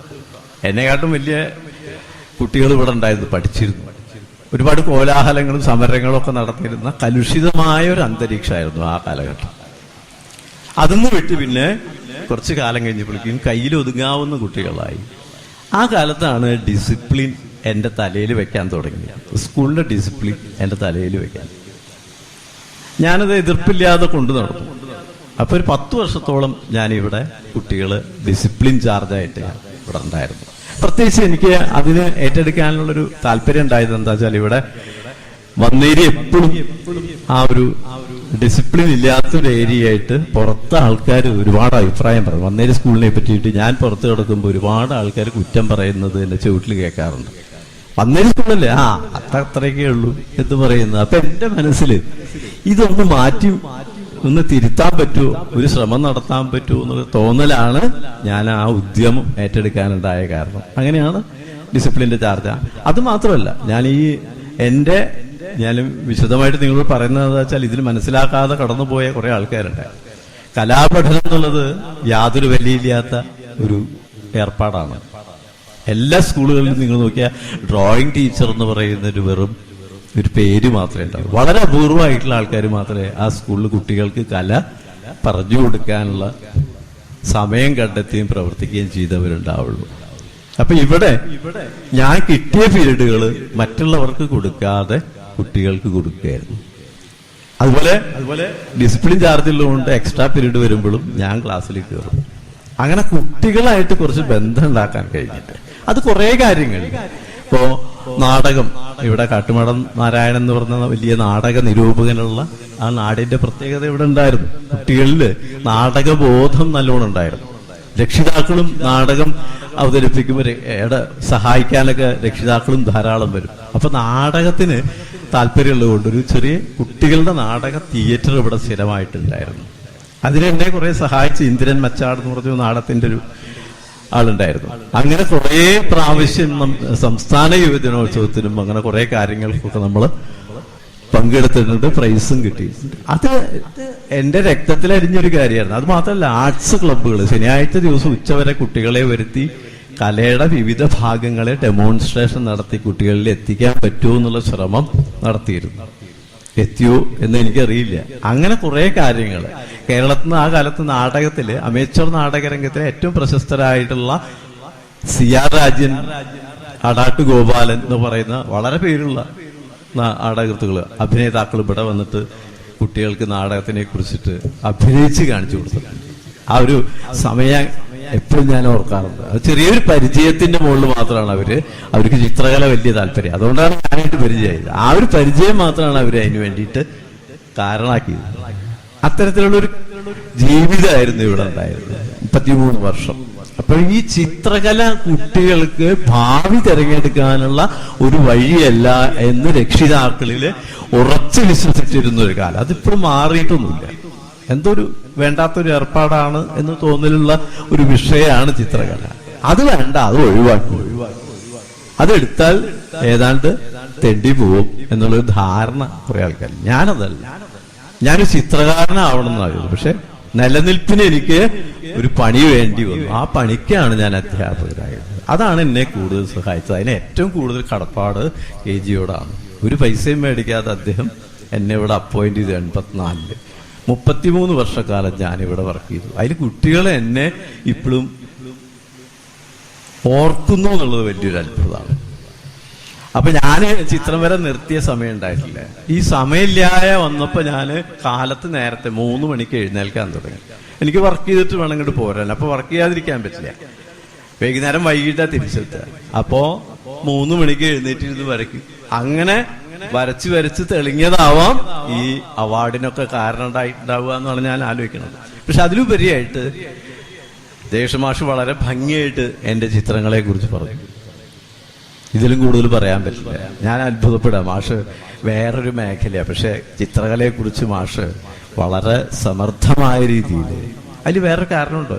എന്റെ ചിത്രങ്ങളെ ഞാൻ കാണുന്നതിലധികം കാഴ്ചക്കാരായിരിക്കും വ്യാഖ്യാനം ചെയ്യാൻ. അതാണ് ചിത്രകലയ്ക്കുള്ള ഒരു പ്രത്യേകതയാണത്. ചിത്രകല എപ്പോഴും മാറ്റങ്ങൾ അന്വേഷിച്ചു പോകുന്ന ഒരു ഭാഗമാണ്. ചിത്രകല സ്ഥായിയായിട്ടൊരു സ്ഥലത്ത് നിൽക്കുന്നില്ല.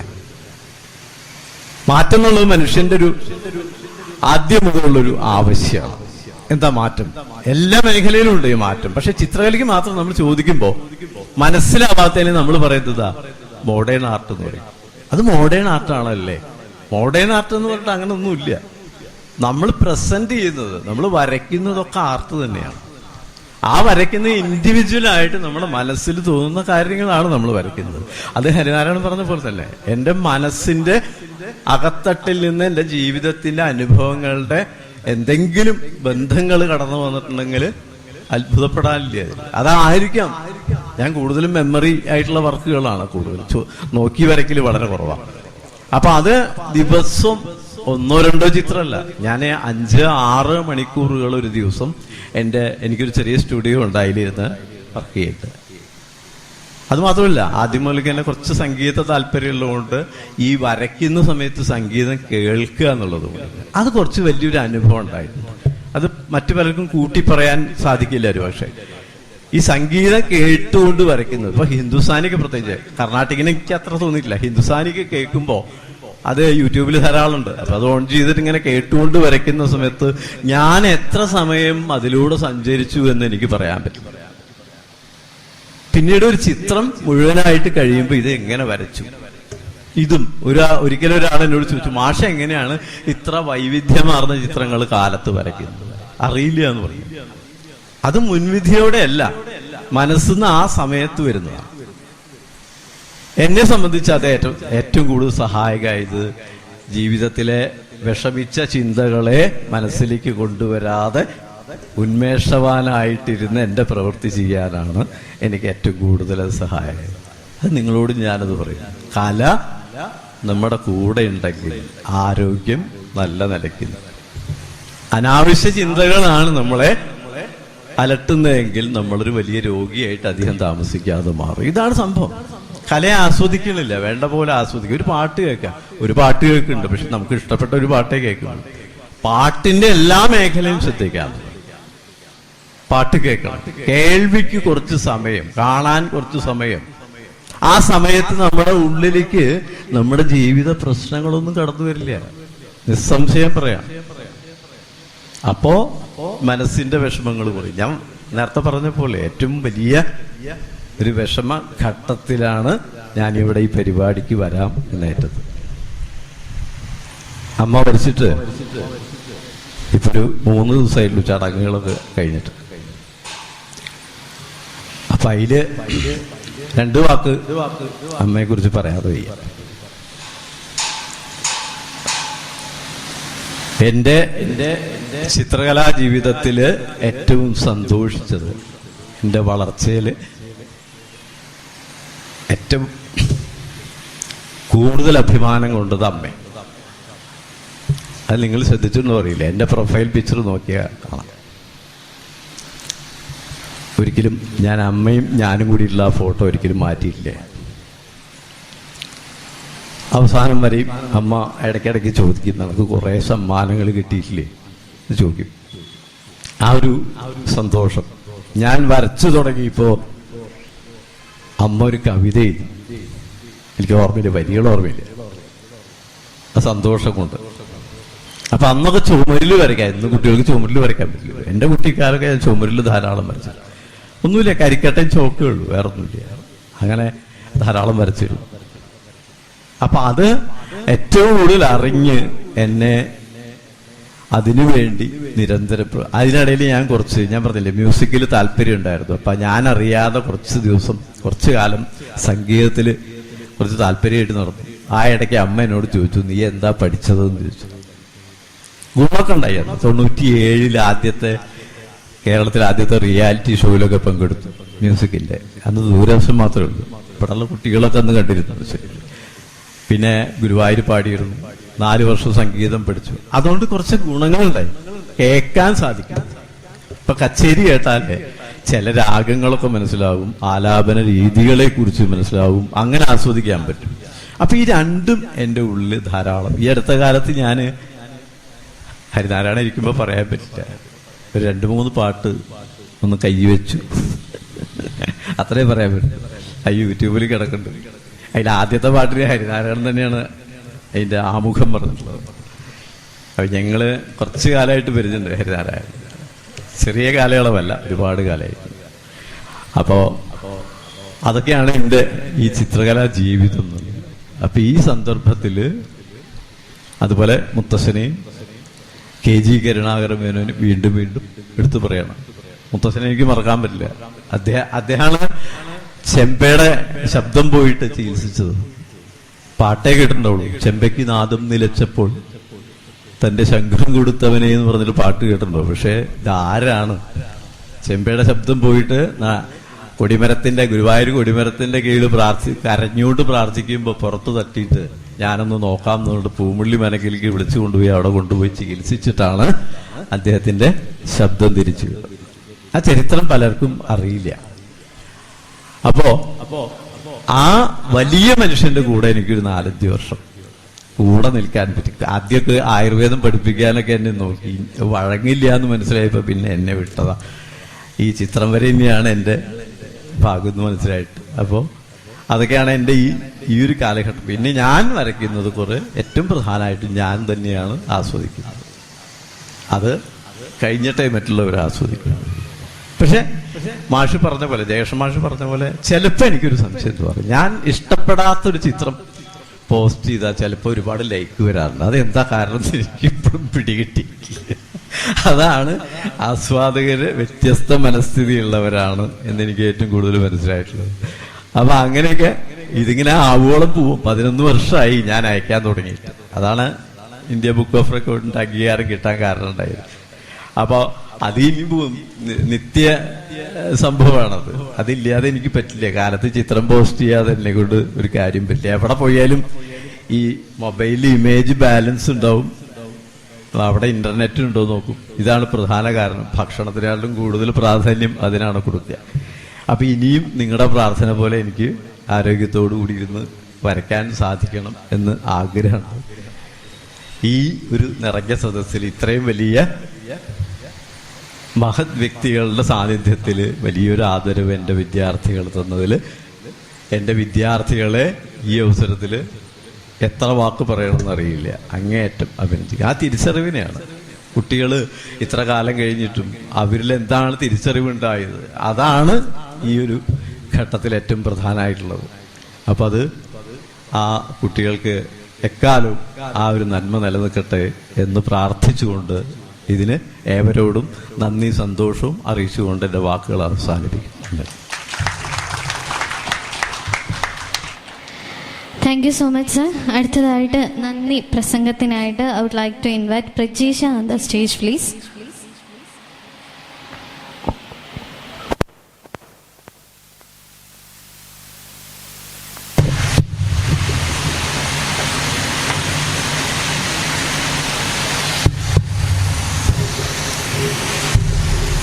ഇന്നത്തെ ഈ പ്രതിഭാ പുരസ്കാര ചടങ്ങിന് നിങ്ങൾ ഓരോരുത്തരും തന്ന സ്നേഹത്തിന് എങ്ങനെ നന്ദി പറഞ്ഞു തീർക്കും?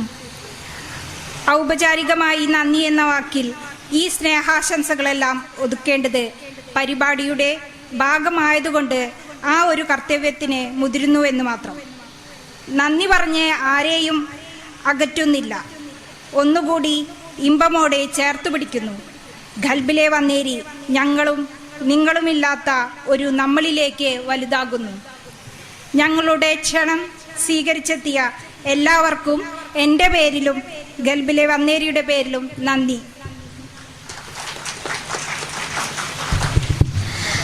Thank you so much. അപ്പോൾ ഇന്നിവിടെ സമയം കണ്ടെത്തി വന്ന നമ്മുടെ എല്ലാ വിശിഷ്ട അതിഥികൾക്കും ഒരുപാട് നന്ദി ഒരിക്കൽ കൂടെ ഒഫീഷ്യലി ഞാൻ അറിയിക്കുകയാണ്.